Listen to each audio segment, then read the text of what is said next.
Hello बच्चों, कैसे हो आप सब। बेटा आज आपका एक्सरसाइज 3.5 है और आप सब जानते हो कि आप दो मेथड ऑलरेडी कर चुके हो। कौन कौन सा मेथड? एक था आपका सब्स्टिट्यूशन मेथड, याद होगा 3.3 एक्सरसाइज, और एक है आपका 3.4 एक्सरसाइज जिसमें आपने सीखा था एलिमिनेशन मेथड जो इजी था थोड़ा सा।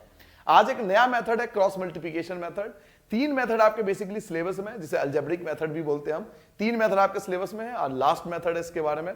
बच्चों एक चीज का ध्यान रखना, अगर एग्जाम में मेथड लिखा हुआ आता है तो आपको उसी मेथड से ही सॉल्व करना पड़ेगा, इसलिए तीनों मेथड बताते हैं। वैसे आवश्यकता नहीं है तीनों मेथड की, किसी एक मेथड से भी आंसर करोगे आंसर सेम आएगा।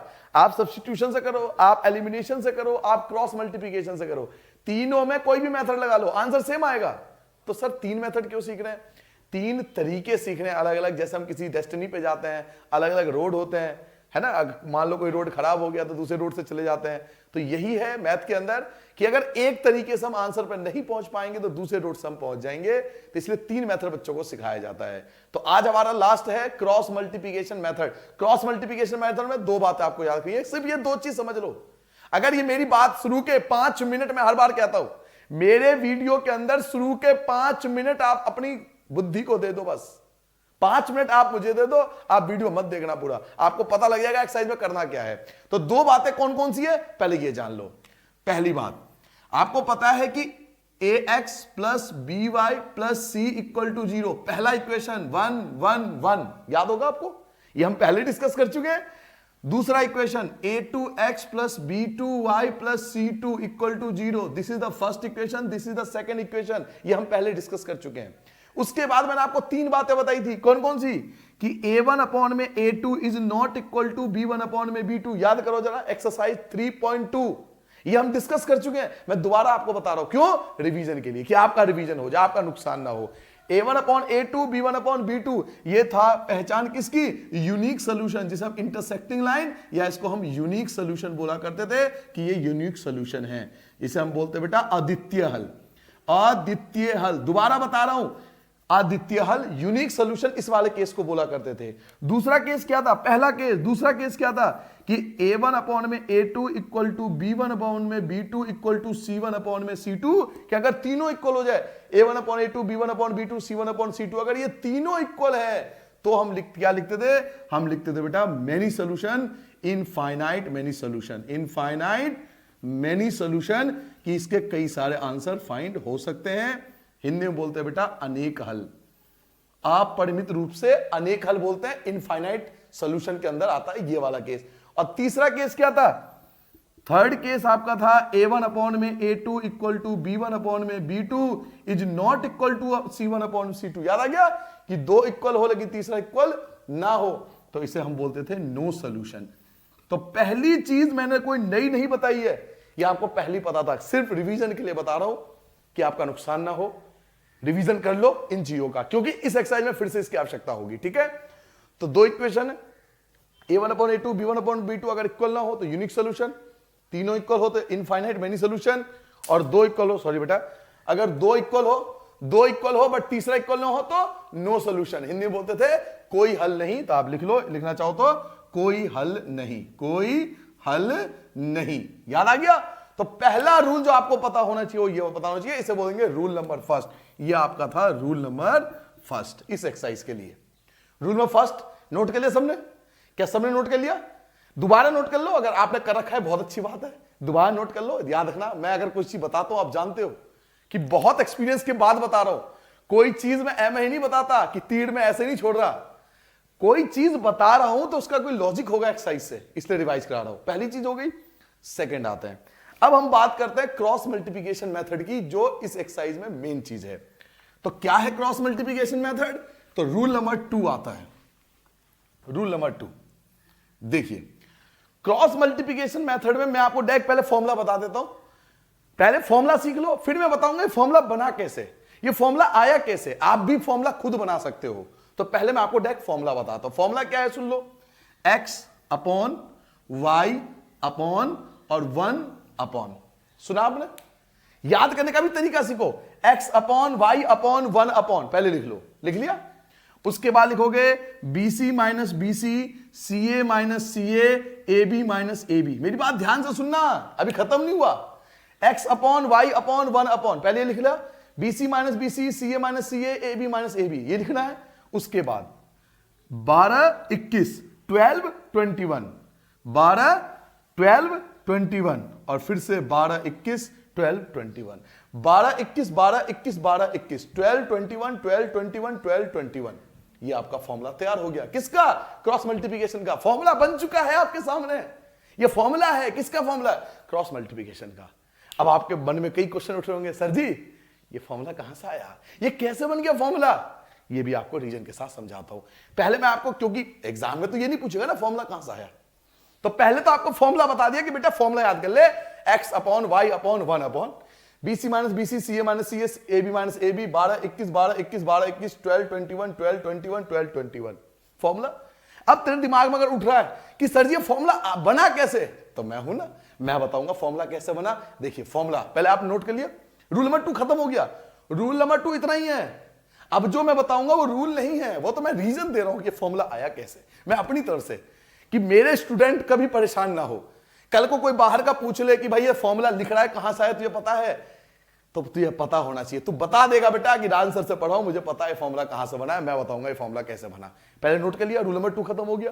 ये फॉर्मूला लगाएंगे, यहां B1 का मतलब ये वैल्यू, C2 का मतलब ये B1 C2 B2 C1, ऐसे C1 A2, तो C1 ये रहा, A2 ये रहा, A1 ये रहा, C2 ये रहा, A1 B1 A1 ये रहा, A1 B2 और A2 B1, ये फॉर्मूले में पुट कर देंगे वैल्यू। तो ये फॉर्मूला कैसे बना इसके बारे में अब डिस्कस करते हैं, फॉर्मूला कैसे बना। बच्चों इसका नाम क्रॉस मल्टीप्लिकेशन क्यों पड़ा, ये भी आपको समझ में आ जाएगा। अब देखिए कैसे बनता है फॉर्मूला। B1 B2 क्या लिखा मैंने, B1 B2 C1 C2 और A1 A2, B1 B2 C1 C2 A1 A2 और फिर से वही B1 B2, इसी पैटर्न पे चलते रहेंगे। B1 B2 C1 C2 A1 A2, फिर B1 B2, फिर B के बाद क्या आया C, तो C1 C2 A1 A2, फिर चलेंगे वही B1 B2 C1, ऐसी पैटर्न पे चलता रहेगा। लेकिन हमें इतनी जरूरत नहीं है, हमें केवल इन चारों की जरूरत है, B1 B2 C1 C2 A1 A2 B1 B2। अब देखो फॉर्मूला कैसे बना, देखिए इन दोनों के आप ध्यान से अगर देखो फॉर्मूले के अंदर तो क्रॉस मल्टीप्लाई हुई थी। ध्यान से देखो क्या लिखवाया था मैंने, BC माइनस BC, और देखो 12, देख रहे हो 1 12 12 और ये 21 2 1 बन गया फॉर्मूला। और नाम क्यों पड़ा क्रॉस मल्टीप्लिकेशन, देखो ना क्या कर रहे हो, क्रॉस का खेल खेल लो आप यहां, इसलिए मेथड का नाम पड़ गया क्रॉस मल्टीप्लिकेशन मेथड। रीजन है, मुंह उठा के नाम नहीं रखा वैज्ञानिकों ने, बहुत सोच समझ के रखा गया। तो पहली चीज समझ आ गई, देखो BC भाई इन दोनों की मल्टीप्लाई करोगे क्या आएगा, BC माइनस BC आएगा, BC माइनस BC, और देखो 12 आ रहा है और यहां 21 आ रहा है। ऐसी तरह इन दोनों का करना, इन दोनों की मल्टीप्लाई करो। अगला मैंने क्या बताया था, BC के बाद क्या बताया था, CA minus CA, CA minus CA, ये देख लो आप, अभी लिखवाया था CA माइनस CA, देखो 12 और फिर से 21, और फिर इन दोनों की क्रॉस मल्टीप्लाई करके देख लो। लास्ट में क्या लिखाया था, AB minus AB, AB minus AB, और फिर से देखो 12 और फिर से आ गया 21। तो ये बन गया आपका फॉर्मूला, और क्योंकि क्रॉस मल्टीप्लाई करके बना रहे हैं इसलिए इस मेथड का नाम क्रॉस मल्टीप्लिकेशन पड़ गया। तो ये तो 2 रूल आपको याद करने हैं, अगर समझदार हो तो ये 2 रूल से ही आपको पूरा एक्सरसाइज समझ में आ जाएगा। अब बस ये 2 रूल आपको याद करना है, ठीक है। तो पहले 2 रूल अच्छे से नोट कर लो, ये भी नोट कर लेना, ये भी एक बॉक्स में डालकर, ये बॉक्स में डालकर लिख देना रीजन। कोई पूछ ले तो रीजन है, मुंह मत लटका देना कि हमें नहीं पता, हमने तो रट्टा मार लिया जी फॉर्मूला, हमें क्या पता फॉर्मूला कैसे बना। नहीं, हमें पता है भाई, हमने पढ़ा है, हम भैया से पढ़ के आए, हमें उन्होंने बताया फॉर्मूला कैसे बना। तो रीजन भी याद कर लिया, फॉर्मूला भी याद कर लिया, रीजन भी याद कर लिया। तो पहले 2 रूल नोट कर लो। अब मैं डायरेक्ट एक्सरसाइज पे आता हूं बेटा, ठीक है, पहले नोट करो। तो बेटा आपने रूल समझ लिया। अब मैं अपने कंप्यूटर जी से बोलूंगा कि जरा फर्स्ट क्वेश्चन स्क्रीन पे ला दो। कंप्यूटर भाई साहब जरा स्क्रीन पे ध्यान दो।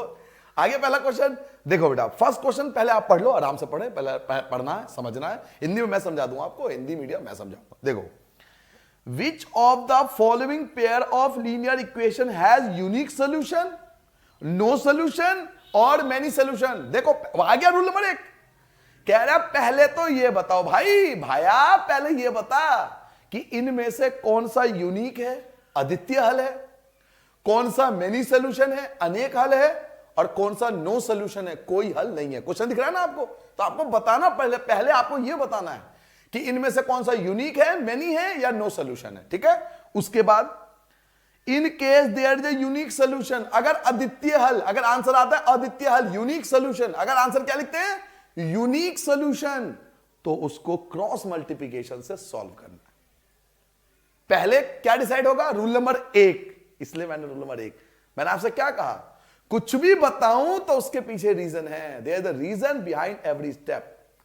मैं बिना मतलब के कोई चीज नहीं फेंकता भाई, बहुत बहुत चीजें जो है वो एक्सपीरियंस के बाद आती है ये सब चीजें। तो आपको रूल नंबर 1 अप्लाई करना है। रूल नंबर 1 में अगर यूनिक सोल्यूशन आ जाए तो आएगा सेकंड वाली बार, ठीक है। तो आते हैं, देखिए बेटा क्या कह रहा है, पहला क्वेश्चन का पहला पार्ट, फर्स्ट क्वेश्चन का first part, x minus 3y minus 3 equal to 0 और 3x minus 9y minus 2 equal to 0। तो पहले हम डिसाइड करेंगे कि ये कौन सा सोल्यूशन है, देन उसको सॉल्व करेंगे। ये है फर्स्ट इक्वेशन, ये है सेकंड इक्वेशन, ठीक है। तो मैंने आपको तरीका क्या बताया था कि पहले के अपॉन में फर्स्ट के अपॉन में फर्स्ट रख दो, 1 अपॉन में आ जाएगा 3 इक्वल टू -3 अपॉन में आ जाएगा -9। फर्स्ट के अपॉन में फर्स्ट, सेकंड के अपॉन में सेकंड। पहले दो सॉल्व करते हैं, आपने वीडियो देखा होगा मेरा एक्सरसाइज 3.2 वीडियो आपने देखा होगा, देखा था ना। फर्स्ट के अपॉन में फर्स्ट आता है, सेकंड के अपॉन में सेकंड आता है, थर्ड की अभी बारी नहीं आएगी। पहले दो सॉल्व होता है, दो इक्वल होता है तो थर्ड आता है। तो पहले दो को सॉल्व करो, 1/3 माइनस माइनस कट गया, 3 बन जा, 3 3 जा, क्या हुआ, ये दोनों इक्वल आ गए, ये दोनों इक्वल आ गए। तो अब थर्ड आएगा, थर्ड क्या आएगा बेटा, -3 और अपॉन में -2, माइनस माइनस कैंसिल हो गया। देखो 1/3 दोनों इक्वल है, बट 3/2 इक्वल नहीं है, ये वाला पार्ट इक्वल नहीं है। तो जब दो इक्वल हो तीसरा इक्वल नहीं हो तो केस नंबर थर्ड है, थर्ड केस है, जब दो इक्वल हो तीसरा इक्वल नहीं हो। तो हम क्या लिखते थे बेटा कि a1 अपॉन में a2 equal to b1 upon में b2 is not equal to c1 upon में c2, यही लिखते थे ना। और इसका आंसर क्या होता था बेटा, नो सोल्यूशन। तो इसको सॉल्व करने की आवश्यकता नहीं है, क्योंकि क्वेश्चन में कहा गया है कि जिसका यूनिक आंसर आए कोई हल नहीं, जिसका यूनिक आंसर आए, अद्वितीय हल आए, केस नंबर 1 आए, जिसका केस नंबर 1 आए केवल उसको सॉल्व करना। ये तो थर्ड केस है ना, तो क्यों सॉल्व करो, क्यों मत्था पर्ची कर रहे हैं बेटा। आगे बढ़ते हैं, फर्स्ट पार्ट समझ में आ गया, थर्ड केस आया इसलिए सॉल्व करने की आवश्यकता नहीं है। सेकंड पार्ट देखो इसका, फर्स्ट क्वेश्चन का सेकंड पार्ट देखो बेटा क्या कह रहा है, 2x plus y equal to 5 और 3x plus 2y equal to 8। ये है क्वेश्चन, ये है फर्स्ट इक्वेशन, ये है सेकंड इक्वेशन। तो पहले इसको तो ठीक कर लो। क्या ठीक करो, देखो कुछ गलती है। जिन बच्चों ने मेरा वीडियो एक्सरसाइज 3.2 बहुत अच्छे से समझा होगा, कुछ गलती बता सकते हो क्या? कोई बच्चा, यहां इतने सारे बच्चे बैठे हो, क्या गलती है यहां देखो। हाँ शाबाश, लगभग 99%, 99% बच्चों ने कह दिया सर पता है कि सर आरएचएस की चीज एलएचएस में आएगी। तो प्लस का 5 इधर आके क्या हो जाएगा, माइनस इक्वल टू 0, और प्लस का 8 इधर आके क्या होगा, माइनस का 8 इक्वल टू 0। क्लियर हो गया, प्लस का हो जाएगा माइनस और प्लस का हो जाएगा माइनस। पहले सब कुछ एलएचएस में है, क्योंकि स्टैंडर्ड फॉर्म एलएचएस में था, तो सब कुछ पहले एलएचएस में ले आए।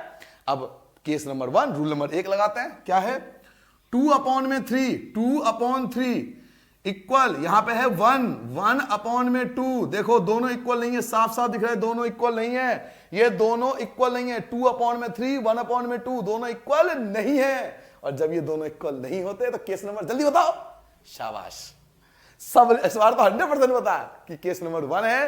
केस नंबर 1 होता है a1 upon a2 not equal to b1 upon b2। और इसे क्या बोलते थे, इसे बोलते थे बेटा यूनिक सॉल्यूशन।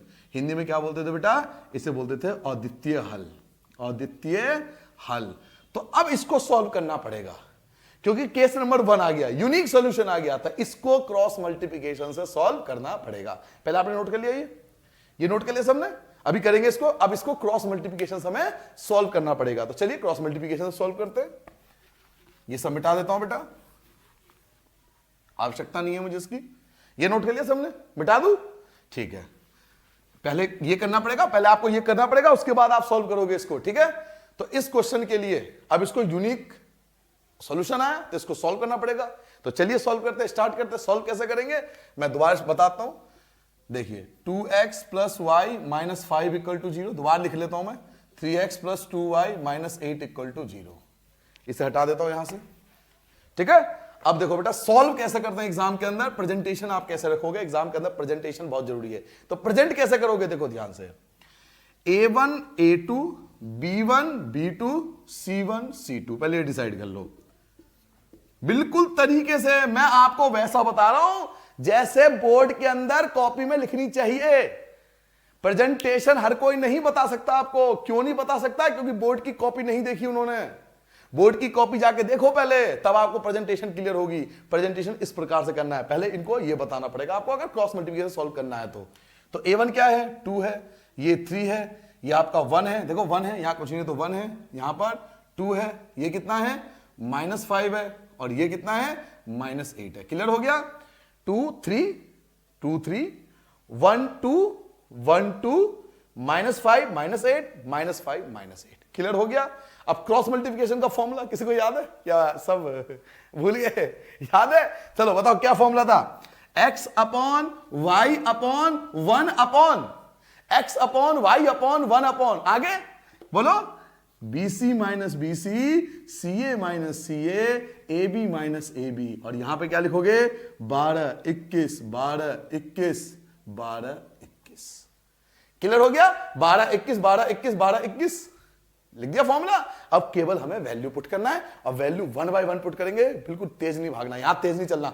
वैसे तो तेज चलते ही हो सुबह शाम, है मम्मी से तेज, पापा से तेज, दोस्तों से तेज, मुझसे भी तेज चलोगे एक हाथ तो चलना मत। मैं बहुत तेज चलता हूं भाई, लेटेस्ट जमाने का हूं ना। x अपॉन में अब वैल्यू पुट करेंगे, ठीक है बेटा? तो चलिए देखिए, b1 क्या था 1, और अगर आपको थोड़ा सा स्टेप याद हो, तो इन दोनों का क्रॉस होता है। पहले इन दोनों का क्रॉस, B1 C2 ऐसे क्रॉस कर लो तो ज्यादा अच्छा है। आपको इसकी देखने की जरूरत नहीं पड़ेगी। B1 1 है ब्रैकेट में, C2 क्या है बेटा -8, माइनस की जगह माइनस। B2 क्या है बेटा 2 है। C1 क्या है बेटा -5 है। क्लियर हो गया? ठीक है, लिख दिया number, equal to y। C1 देखो, C1 ढूंढो, C1 आपका क्या है -5।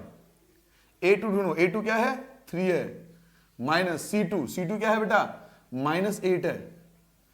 A1 क्या है बेटा A1 2 है, इक्वल टू A1 क्या था 2 था। B2 ढूंढो, B2 क्या है, B2 भी 2 है, माइनस A2 ढूंढो, A2 क्या है बेटा 3, A2 3 है, और B1 आपका 1 है। क्लियर हो गया? तो सबकी वैल्यू हमने पुट कर ली, सबकी वैल्यू पुट कर ली। अच्छा, कई बार ऐसा भी होता है कि टीचर ऐसा ना बता के ना वो क्रॉस में बता देते हैं। जैसे मैंने आपको बताया था, याद है? पहले B1 याद करो, B1 B2, मैं यहां शॉर्ट में बताता हूं, B1 B2 C1 C2 A1 A2 और फिर से B1 B2, ये नंबर लिख लेते हैं। कई टीचर ऐसे भी बताते हैं, तो आपकी मर्जी है। B1 B2 C1 C2 A1 A2 और फिर B1 B2, जो आपको बताया था क्रॉस में, फॉर्मूले में नहीं सिखाया था बेटा, वही उसकी वैल्यू रख दी। और क्या करोगे?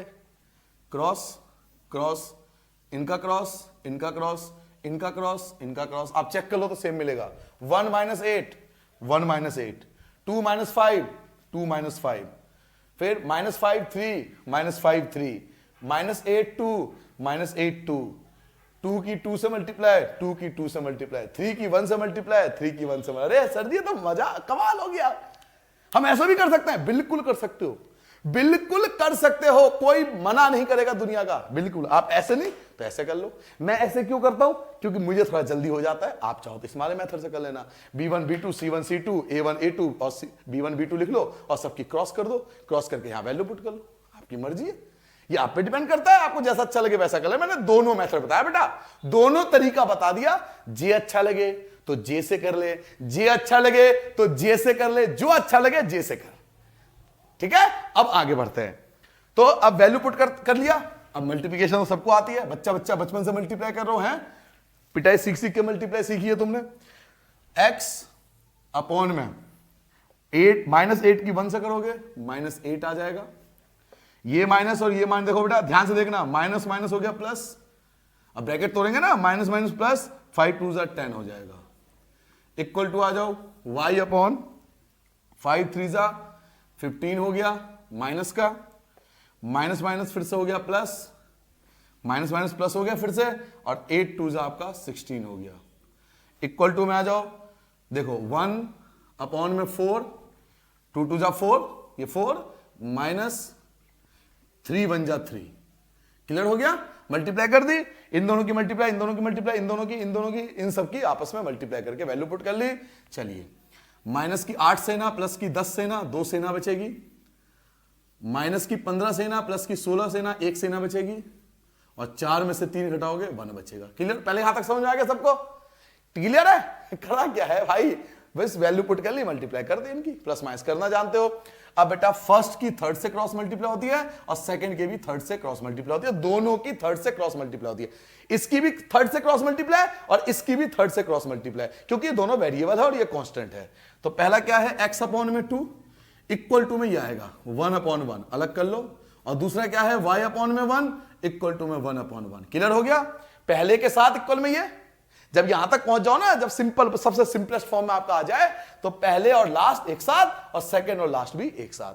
क्रॉस मल्टीप्लाई कर लो बेटा, x की 1 से करोगे x आएगा, 2 1 जा 2 होता है, x की वैल्यू आ चुकी है। क्रॉस मल्टीप्लाई करो, y की 1 से करोगे y, 1 की 1 से करोगे 1, तो x और y दोनों की वैल्यू आपकी फाइंड हो गई और ये आपका रिक्वायर्ड वैल्यू आ गया। क्लियर हो गया? तो केवल उसको सॉल्व करना है जिसका आंसर यूनिक सॉल्यूशन आए। इसका आंसर क्या आया था, यूनिक, तो मैंने इसको सॉल्व किया। फर्स्ट को सॉल्व नहीं किया क्योंकि उसका आंसर यूनिक नहीं था। क्या सबने नोट कर लिया बेटा? सबने नोट कर लिया? जल्दी नोट कर लो बेटा, फटाफट नोट करो। चलिए आगे बढ़ते हैं। सबने नोट कर लिया हो तो नेक्स्ट क्वेश्चन पे आते हैं बेटा, थर्ड पार्ट पे। आओ बेटा, थर्ड पार्ट देखो बेटा। थर्ड पार्ट मिटा दो, ये सब अपने आप कर रहे हो? अच्छा शाबाश, इससे बड़े तो बात ही नहीं हो सकती मेरे लिए। बहुत बढ़िया बेटा, शाबाश। ऐसे अपने आप क्या करो, मजा ही अलग होता है। थर्ड पार्ट पे आ जाओ। क्या है बेटा, देखो 3x - 5y equal to 20, 6x - 10y equal to 40।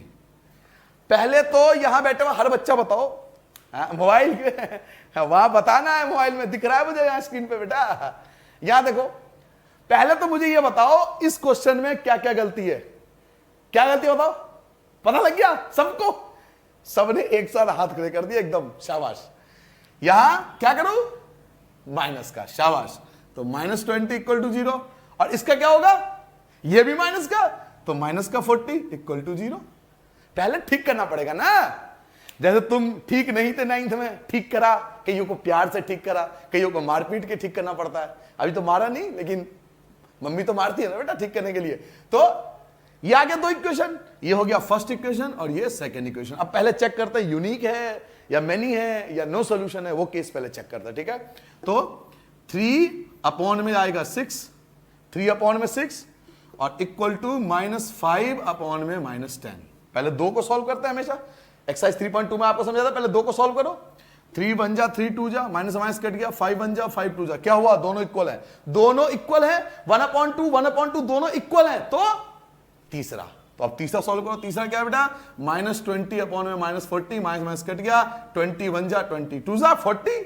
तो 1/2 तीनों केस इक्वल आ गए, तीनों इक्वल हैं। तो क्या लिखोगे, A1 में A2 इक्वल टू B1 में B2 इक्वल टू C1 में C2। और ये वाला केस जो होता है केस नंबर सेकंड होता है, और केस नंबर सेकंड में हम क्या लिखते हैं बेटा, मेनी सॉल्यूशन। आपको आगे सॉल्व करने की जरूरत नहीं है, हिंदी में क्या लिखोगे, अनेक हल। बस हो गया आंसर, आगे सॉल्व करने की आवश्यकता नहीं है, क्योंकि मेनी सॉल्यूशन है, यूनिक होता तो आगे सॉल्व करता। थर्ड केस इतना ही है, थर्ड हो गया। अब बेटा फोर्थ पे आता है, ठीक है। नोट करिए, सबने अपने आप दिया है, मिटा दूं? अच्छा ठीक है, चलो नेक्स्ट पे आते हैं बेटा, फोर्थ पार्ट पे। मुझे उम्मीद है हर बच्चा मुझे बताएगा इस क्वेश्चन का आंसर, जो मेरी बात ध्यान से सुनता है जरूर बताएगा, बहुत अच्छे से बताएगा। मैं हर बच्चे पे भरोसा करता हूं अपने। चलिए बेटा, मदद करना है आप सब बच्चे, ठीक है बेटा। तो स्टार्ट करें फिर वही, फर्स्ट के अपॉन में फर्स्ट, सेकंड के अपॉन में सेकंड। तो फर्स्ट क्या है बेटा, 1/3 और इक्वल टू में क्या लिखोगे, -3 में -3। फर्स्ट के अपॉन में फर्स्ट, सेकंड के अपॉन में सेकंड। माइनस माइनस कट गया, 3 से 3 कट गया। आप देखो 1/1, 3 1 जा 3 1 जा, यहां है 1/3 और यहां है 1/1, तो भाई इक्वल तो नहीं है।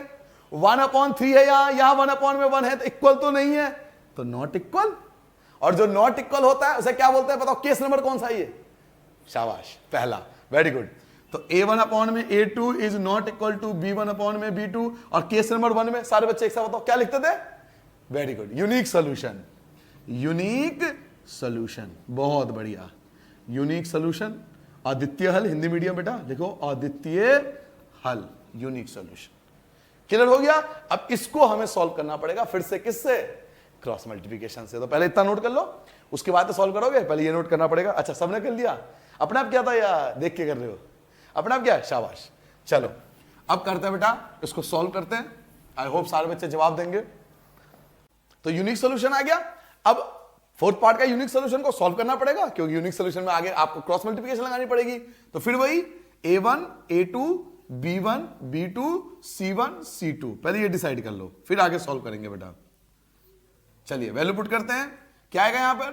1 अपॉन में और 3, यहां आ गया -3, फिर से -3, यहां आ जाएगा -7 और -15। कितना सिंपल है ये चीज डिसाइड करना। देखो a1 a2 b1 b2 c1 c2, line से ही गिवन होती है। तो a1 a2 b1 b2 c1 c2 line से गिवन थी, लाइन से पुट कर ली। ठीक है, अब आगे सॉल्व करते हैं। फॉर्मूला क्या था बेटा? x upon y upon 1 upon bc minus bc, ca minus ca, ab minus ab, 12 21 12 21 12 21। Formula तरीका नहीं याद है ना? bc minus bc, ca minus ca, ab minus ab, 12 21 12 21 12 21। Simple, याद भी हो जाएगा। अब आप चाहो तो, मैंने आपसे कहा था 2 तरीके हैं, चाहो तो 1 बाय 1 वैल्यू पुट कर लो, 1 बाय 1 करके वैल्यू पुट कर लो, है ना? 1 बाय 1 कैसे? b1 क्या है? -3, c2 क्या है? -15, माइनस, सब कुछ ब्रैकेट में रखना, सारी वैल्यू ब्रैकेट में पुट करना। c1 ये दोनों हो गया, b2 क्या है?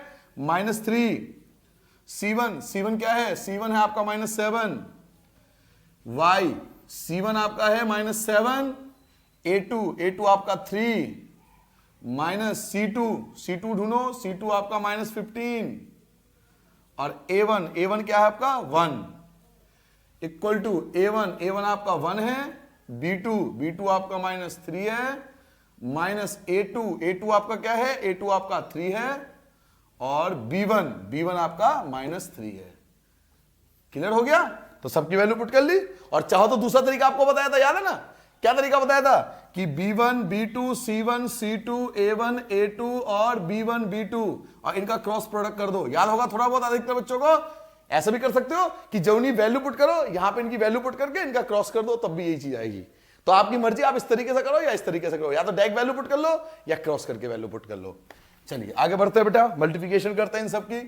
1 बाय 1 x अपॉन में माइनस से माइनस कैंसिल, देखिए माइनस से माइनस कैंसिल हो गया, 15 3 जा 45 आ गया, माइनस की जगह माइनस आ गया, ये माइनस और ये माइनस फिर से कैंसिल हो गया, तो 7 3 जा आपका 21 आ गया।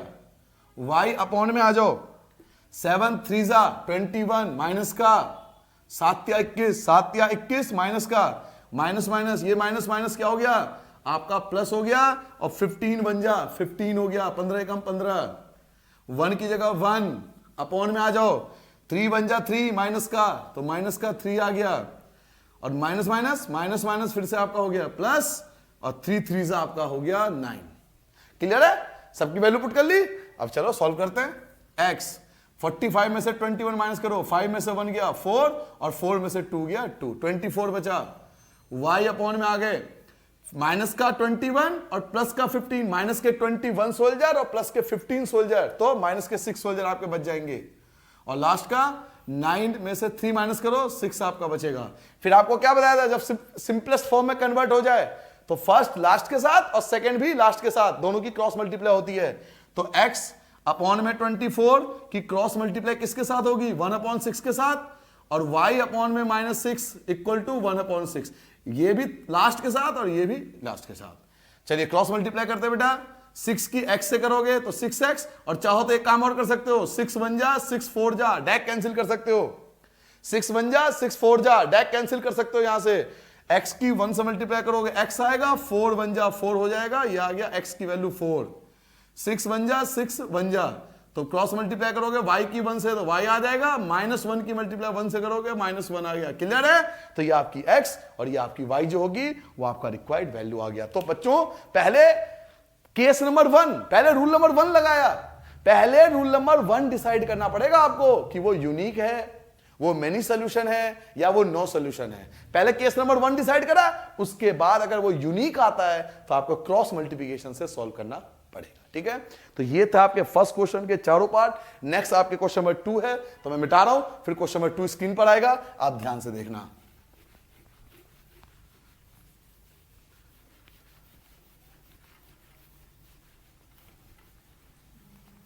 चलिए मैं अपने कंप्यूटर महोदय से बोलूंगा, जग रहे हो ना, होश में हो ना भाई। कंप्यूटर जी जरा स्क्रीन पर क्वेश्चन नंबर 2 ला दो। आगे क्वेश्चन नंबर 2, अब जरा ध्यान से देखो क्वेश्चन नंबर 2 क्या कह रहा है बेटा। For which value of A and B, A और बी के किस मान के लिए आपको ए और बी फाइंड करना है। पहले तो दूसरे का पहला पार्ट, दूसरा क्वेश्चन मोस्ट इंपोर्टेंट लगा लो। क्वेश्चन नंबर 2 मोस्ट इंपोर्टेंट लिख लेना, इसे सबसे ज्यादा इंपोर्टेंट है, बहुत ज्यादा बार एग्जाम में आता है। आप अगर पुरानी बुक से पढ़ो, देखो बुक में लग भी रहा होगा, बड़े भाई बहन पढ़े होंगे ना कहीं पर, उन्होंने भी लगाया होगा, देख लो मोस्ट इंपोर्टेंट लग रहा है ना, अधिकतर के मोस्ट इंपोर्टेंट, क्योंकि एग्जाम में सबसे ज्यादा यही आता है। For which value of A and B, A और बी के किस मान के लिए does the following pair of linear equation have infinite number of solution. Underline करो, अंडरलाइन कर दो इनफाइनाइट नंबर ऑफ सॉल्यूशन को, बुक में अंडरलाइन कर दो, अंडरलाइन करो इनफाइनाइट, अनेक हल, अनेक हल को अंडरलाइन कर दो। क्यों अभी बताता हूं। तो चलिए दूसरे का पहला पार्ट देखिए, फर्स्ट पार्ट क्या है बेटा, 2x + 3y = 7, और ऐसे ही a - bx, a + by और 3a + b - 2। क्लियर है? तो पहले हमने ये वैल्यू लिख ली, ठीक है। अब इसको सॉल्व करते हैं, इनफाइनाइट नंबर ऑफ सॉल्यूशन। पहले तो देखो इनमें कोई गलती है, क्या गलती है, ये भी आरएचएस में, ये भी आरएचएस में, तो दोनों को पहले एलएचएस में ले आओ। तो -7 = 0, और इन सबको एक साथ लाओ, तो एक काम करो माइनस ब्रैकेट लगा लेना, क्योंकि सबको साइन चेंज करोगे बहुत दिक्कत आएगी। एक साथ सबको ले आए तो ब्रैकेट लगा के माइनस लगा दो, = 0, ठीक है। अब मैंने आपसे क्या अंडरलाइन कराया था, infinite number of solution underline कराया था। अब इसका फॉर्मूला लगाएंगे, इनफाइनाइट नंबर ऑफ सॉल्यूशन का फॉर्मूला याद है, उसको हमें अप्लाई करना पड़ेगा। देखिए पहले a1 a2 b1 b2 c1 c2 ये हमें चाहिए, तो पहले ये फाइंड कर लेते हैं बेटा, फिर आगे बढ़ेंगे। a1 क्या है बेटा 2, a2 क्या है a - b, b1 आपका 3 है, b2 a + b है, ये है b2, b1 b2, c1 क्या है -7, और c2 क्या है -3a + b - 2। तो ये हो गया c1 और ये हो गया c2, c1 और c2। क्लियर है? तो वैल्यू पुट कर ली, a1 a2 b1 b2 c1 c2 लिख लिया। अब क्वेश्चन में उन्होंने बोला था इनफाइनाइट नंबर ऑफ सॉल्यूशन, जो मैंने आपको अंडरलाइन कराया, इनफाइनाइट नंबर ऑफ सॉल्यूशन, अनेक हल का फॉर्मूला कोई बच्चा मुझे बताएगा? अच्छा सबको पता है, कमाल हो गया यार। इनफाइनाइट नंबर ऑफ सॉल्यूशन का फॉर्मूला याद है? केस नंबर 2 बताओ सारे बच्चे, क्या फॉर्मूला था? हाँ शाबाश, a1/a2 b1/b2 c1/c2, लगभग सबने बताया। वेरी गुड बेटा, शाबाश, सबको मेरी तरफ से क्लैपिंग, बहुत बढ़िया भाई, बहुत बढ़िया। ऐसी आंसर दिया करो मन के अंदर, बताया करो कमेंट करके, यस सर मुझे तो पता है। तो फॉर्मूला लगा लिया, अब वैल्यू पुट करेंगे इनफाइनाइट नंबर ऑफ सॉल्यूशन का फॉर्मूला, क्योंकि उन्होंने क्या बोला था इनफाइनाइट, आप चाहो तो लिख भी सकते हो इनफाइनाइट सॉल्यूशन, ब्रैकेट में चाहो तो लिख सकते हो अनेक हल, कि अनेक हल का ये फॉर्मूला लगाया हमने जनाब, हमने अनेक हल का फॉर्मूला लगाया। देखो सर जी हमें अनेक हल का फॉर्मूला पता है, तो वैल्यू पुट करेंगे अब इसकी। चलिए a1 क्या है 2, a2 क्या है a - b, b1 क्या है 3, b2 क्या है a + b, c1 है -7, और c2 क्या है बेटा -3a + b - 2, माइनस यही कैंसिल कर दो, ठीक है। -7 और माइनस ये, तो माइनस कैंसिल हो गया। सबकी वैल्यू पुट कर ली। इनफाइनाइट नंबर ऑफ सॉल्यूशन का केस सॉल्व करें। पहले यहां तक नोट कर लिया आपने भाई, a1 a2 b1 b2 c1/c2, formula लगा दिया ये वाला, फॉर्मूले में वैल्यू पुट कर ली। अब इनकी क्रॉस मल्टीप्लाई करेंगे तो इक्वेशन बन जाएगा, इन दोनों की क्रॉस मल्टीप्लाई कर दो, एक इक्वेशन बनेगा, फिर इन दोनों की क्रॉस मल्टीप्लाई कर दो, दो इक्वेशन बनेगा। फिर दोनों इक्वेशन को आप जिस मर्जी मेथड से सॉल्व करो, चाहे तो आप एलिमिनेशन से करो, चाहे तो आप क्रॉस मल्टीप्लिकेशन से करो, क्योंकि इसमें कहीं नहीं लिखा हुआ कि आपको मेथड कौन सा यूज करना है। इसके लिए मेथड लिखा हुआ है ना, इसका फॉर्मूला लगा दिया। मेथड इसके लिए लिखा हुआ है, इसका फॉर्मूला तो लगा चुके ना।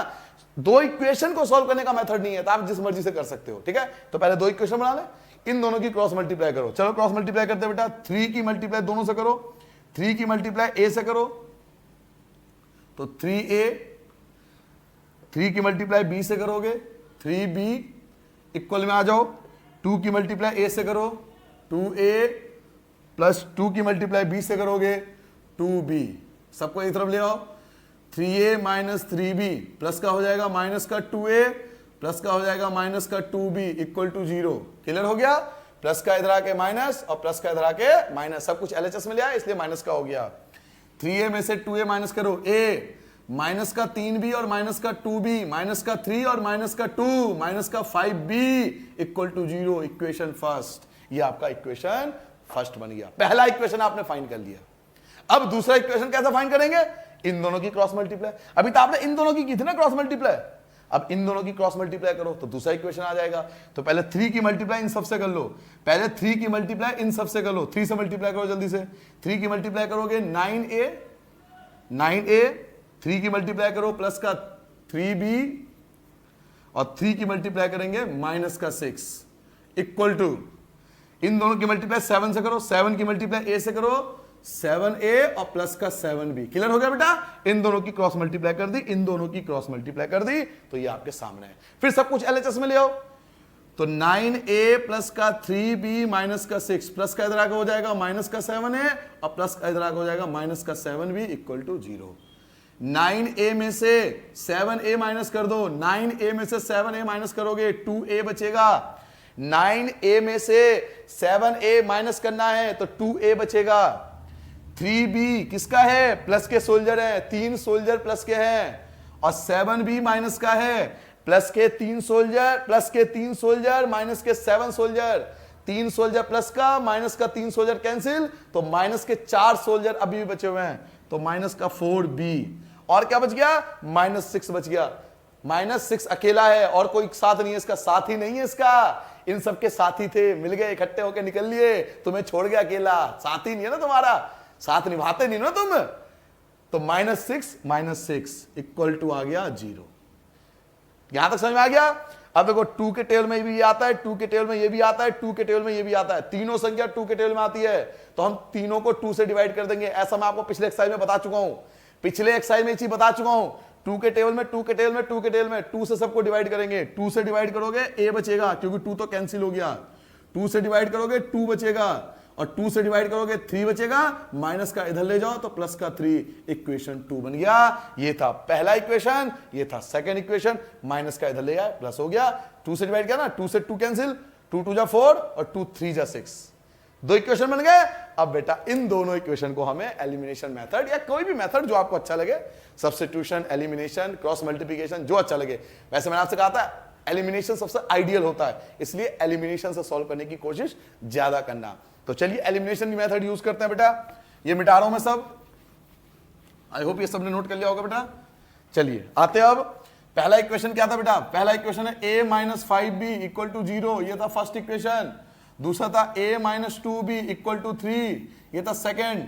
एलिमिनेशन मेथड क्या कहता है कि कोई एक इक्वल होना चाहिए, इक्वल ऑलरेडी है तो मल्टीप्लाई करने की आवश्यकता नहीं है। पिछले एक्सरसाइज आप पढ़ो, जाके देख लो वीडियो, दोनों ऑलरेडी इक्वल है तो हमें मल्टीप्लाई करने की आवश्यकता नहीं है। अच्छा फाइंड भी करके बैठे हो, शाबाश। साइन चेंज कर दो, प्लस का माइनस, माइनस का प्लस, प्लस का माइनस, ए से ए कैंसिल हो गया, माइनस के 5 सोल्जर प्लस के 2 सोल्जर, तो आपका बचेगा माइनस का 3 सोल्जर, और 0 तो कुछ होता नहीं, तो ये बचेगा माइनस का 3।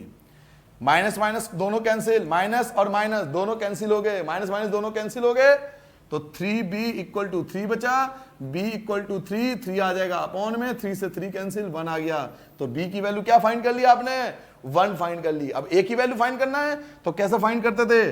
From equation first. हिंदी में क्या लिखते थे बेटा? समीकरण 1 से। तो समीकरण 1 लिखते हैं। समीकरण 1 क्या है हमारे पास?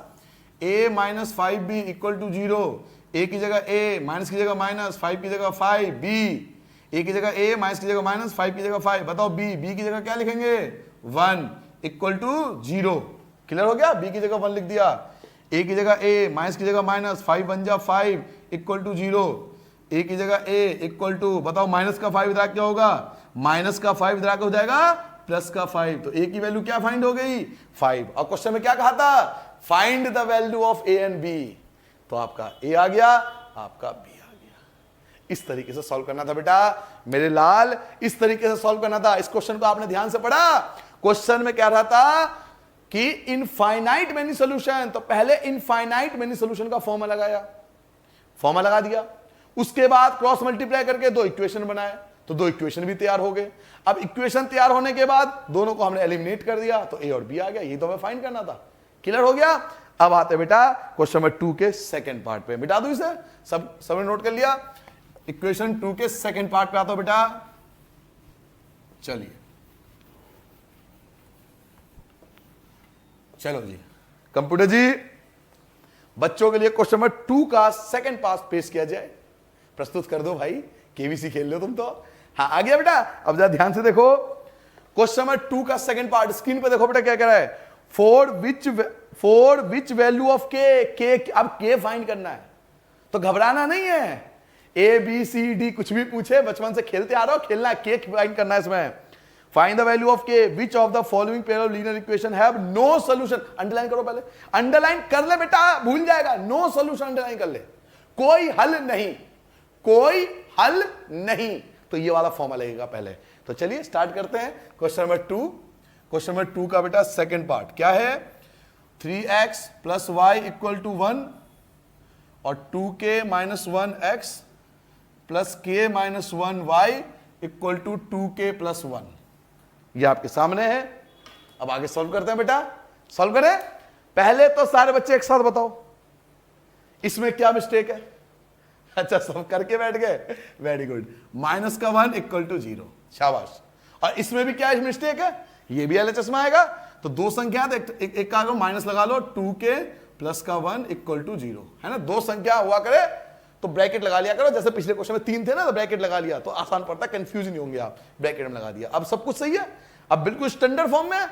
अब उन्होंने बोला था नो सोल्यूशन, कोई हल नहीं, तो कोई हल नहीं का नो सोल्यूशन का फॉर्मूला क्या था, नो सोल्यूशन का फॉर्मूला था a1 अपॉन में a2 equal to b1 upon में b2 is not equal to c1 upon में c2। ये याद करो, नो सोल्यूशन का formula a1 upon a2 b1 upon b2 not equal to c1 upon c2। यहां bracket में लिख भी दो नो सोल्यूशन, टीचर को बताओ कि भैया मैं पढ़ के आया हूं, मुझे पता है, सब कुछ बताओ उसे। यहां लिखोगे कोई हल नहीं, नो सोल्यूशन, कोई हल नहीं, फॉर्मूला लगा दिया। अब चलिए इनकी वैल्यू पुट करते हैं बेटा। a1 क्या है बेटा 3, a2 क्या है बेटा 2k minus 1, 2k minus 1, b1 क्या है बेटा 1 और b2 1 हो गया, b2 क्या है बेटा k माइनस 1। इसकी आवश्यकता नहीं है, क्यों, क्योंकि इक्वल नहीं है। अब इक्वल नहीं है तो मैं क्या करूं पुट करके, इसकी नीड नहीं है ना, दो कारणों से नीड नहीं है, एक तो इक्वल नहीं है, तो जब इक्वल नहीं है तो नीड क्यों है, क्यों लिखूं मैं। और दूसरा मुझे सिर्फ के फाइंड करना है, तो के तो मैं यहीं से फाइंड कर लूंगा, मैं क्यों लिखूं, क्यों टाइम बर्बाद करूं। समय बहुत कीमत है बेटा इसकी, मेरे से ही सीख ले कितनी कीमत है समय की, बहुत कीमत है। तो बचाव समय बना एग्जाम पूरा नहीं होगा, पेपर छूट जाएगा, और मैं नहीं चाहता कि आता हुआ पेपर छूटे। दो टाइप के बच्चे होते हैं, एक होता है जिसको पेपर आता है वो पूरा करता है, एक होता है जिसको पेपर आता है बट पेपर छूट जाता है। सबसे बुरा इस बात का लगता है कि आता हुआ पेपर छूट जाता है, क्योंकि आपने तरीका नहीं सीखा। ये नहीं लिखेंगे, टाइम बचाएंगे यहां पर, क्योंकि इनकी नीड नहीं है, हमें आवश्यकता नहीं है, केवल दो सही वैल्यू फाइंड हो सकती है। तो इन दोनों की क्रॉस मल्टीप्लाई करो, 3 की k से मल्टीप्लाई करो, 3k माइनस 3 बन जा 3 इक्वल टू 2k माइनस 1 की 1 से करोगे 2k माइनस 1। आई होप आप सबको समझ में आ गया होगा। 3k माइनस 3 और 2k माइनस 1 की 1 से तो एज इट इज आएगा, k वाला एक तरफ बाकी सब एक तरफ। तो बेटा 3k की जगह 3k एज इट इज लिख दो, प्लस का 2k इधर आगे हो जाएगा माइनस का 2k, यहां बचेगा आपका -1 और माइनस का 3 इधर हो जाएगा प्लस का 3, माइनस का 3 प्लस हो गया। 3k में से 2k घटाओगे k बचेगा और 3 में से 1 माइनस करोगे 2 बचेगा। तो k की जो रिक्वायर्ड वैल्यू है वो आपकी 2 आ जाएगी और ये आपका रिक्वायर्ड आंसर हो गया। तो कितना छोटा आंसर है ना। जरूरी थोड़ी हर क्वेश्चन बड़ा होगा तो ही आंसर होगा भाई, कुछ क्वेश्चन छोटे भी होते हैं। ये छोटे सा आंसर आ गया। तो ये मोस्ट इंपॉर्टेंट था आपके सिलेबस के लिए। आई होप आपने बहुत अच्छे समझ लिया होगा। जो पहले पार्ट में बोला था मेनी सोल्यूशन, तो उसका फॉर्मूला, इसमें बोला था नो सोल्यूशन का फॉर्मूला, छोटा सा आंसर आ गया। अब करते हैं बेटा क्वेश्चन नंबर 3। ये मिटा दूं, समय नोट कर लिया? क्वेश्चन नंबर 3 पे आ जाओ। ठीक है,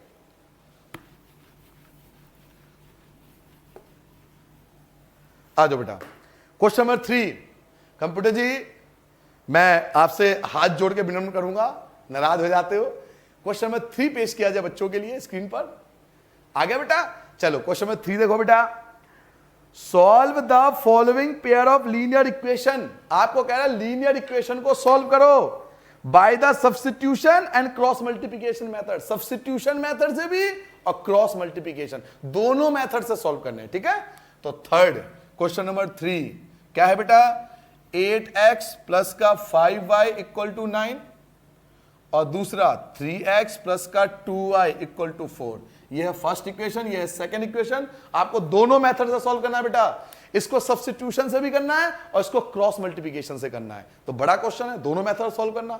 पेपर में नहीं आते एक साथ, कभी नहीं आएंगे। नहीं, पेपर में नहीं आते। पेपर में एक ही आता है, या आइदर आपको आएगा कि सब्स्टिट्यूशन से सॉल्व करो या फिर आएगा क्रॉस से।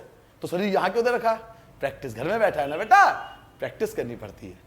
तो प्रैक्टिस के लिए दिया हुआ कि आप दोनों मेथड की प्रैक्टिस करो और रिवाइज कर लो। बाकी सारे क्वेश्चन हम एलिमिनेशन से कर लेंगे, क्योंकि एलिमिनेशन सबसे आसान था, क्योंकि फोर्थ क्वेश्चन से कहीं भी मेथड नहीं लिखा हुआ, मेथड बस इसमें है। तो चलिए स्टार्ट करते हैं। पहला केस करा रहा हूं, इसका पहला पार्ट सब्स्टिट्यूशन मेथड। पहला पार्ट लिख दिया मैंने, सब्स्टिट्यूशन मेथड। चलिए स्टार्ट करते हैं। 8x plus 5y equal to 9। ठीक है, और चलो डायरेक्ट स्टार्ट करते हैं। लिखने की आवश्यकता क्या, ऑलरेडी लिखा हुआ है। क्या लिखे यहां पर? From equation first. हिंदी में क्या लिखोगे बेटा?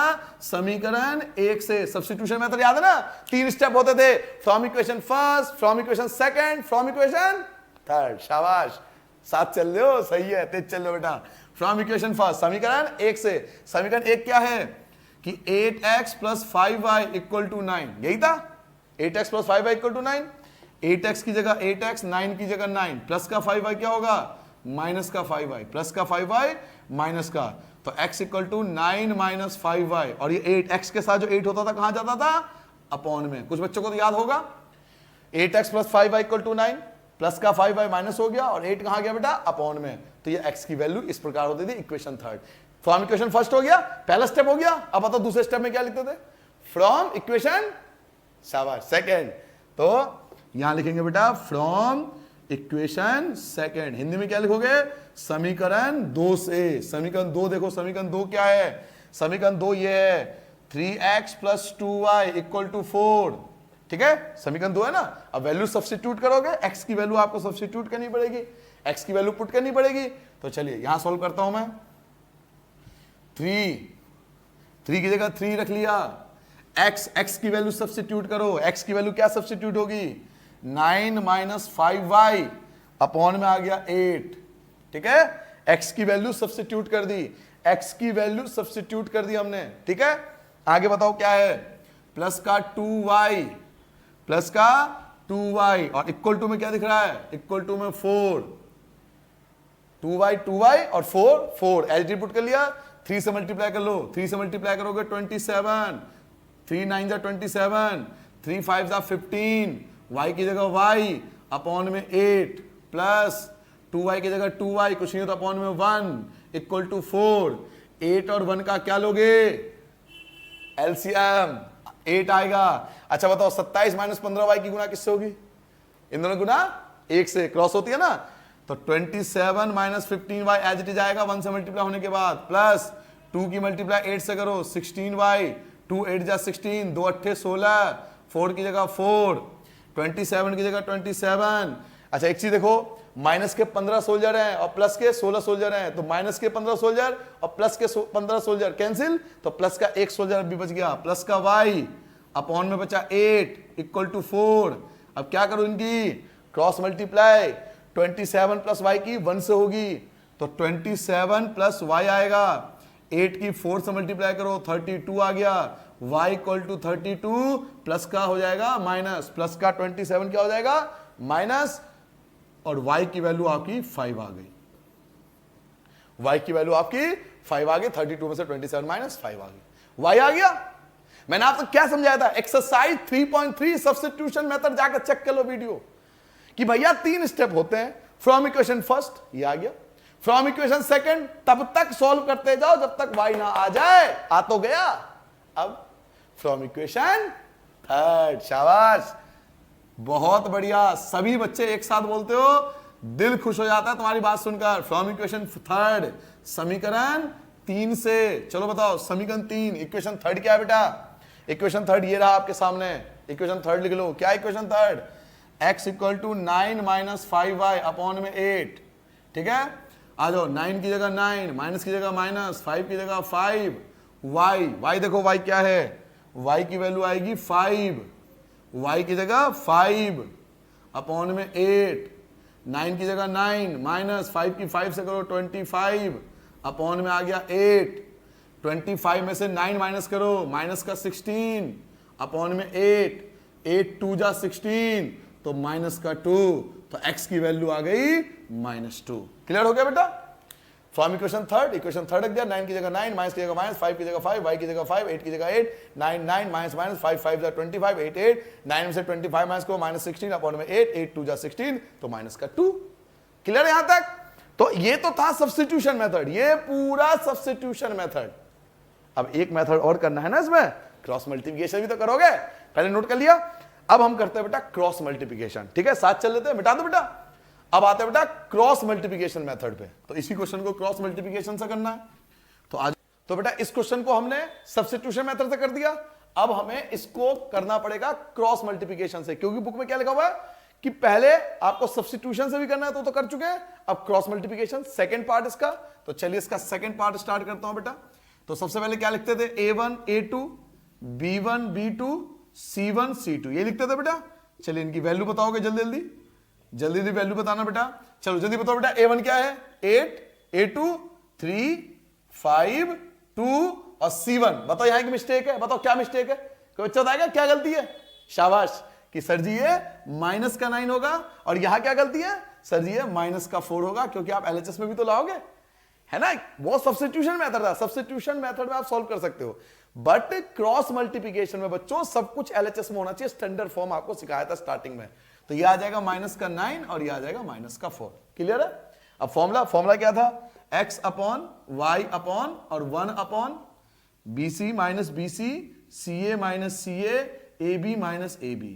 उसके बाद लिखते थे 12 21 12 21 12 21 12 21 12 21 12 21। अब वैल्यू पुट करोगे तो जल्दी सारे बच्चे वैल्यू बताएंगे। b1 ढूंढो, b1 आपका 5 है, c2 आपका -4 है, माइनस b2 आपका 2 है, और c1 आपका बेटा माइनस का 9 है। क्लियर हो गया, वैल्यू पुट कर ली, इसकी वैल्यू पुट करनी पड़ेगी आपको। चलिए y c1 बताओ, c1 क्या है बेटा -9, a2 क्या है बेटा 3, माइनस c2 आपका -4 और a1 आपका 8 और इक्वल टू 1 अपॉन में a1 क्या है 8 आ गया, और b1 आपका ये तो हो गया a1, और b2 आपका 2 है, माइनस a2 आपका 3 है, और b1 लास्ट b1 आपका 5 है। क्लियर हो गया।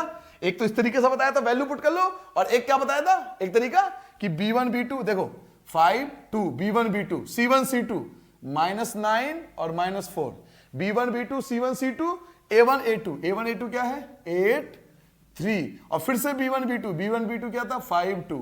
इनकी क्रॉस मल्टीप्लाई कर लो, तो आपको जो तरीका अच्छा लगे वो कर लेना। देखिए 5 की -4 से, 5 की -4 से, 2 की -9 से, 2 की -9 से, -9 की 3 से, -9 की 3 से, -4 की 8 से, -4 की 8 से, 8 की 2 से मल्टीप्लाई, 8 की 2 से मल्टीप्लाई, 3 की 5 से, 3 की 5 से।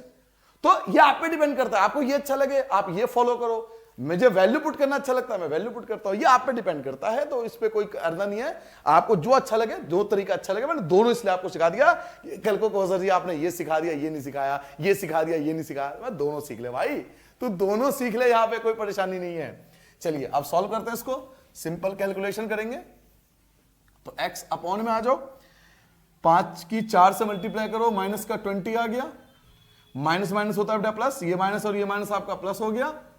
9 की 2 से करोगे 18 आ जाएगा, 9 2 18, y की जगह y आ गया।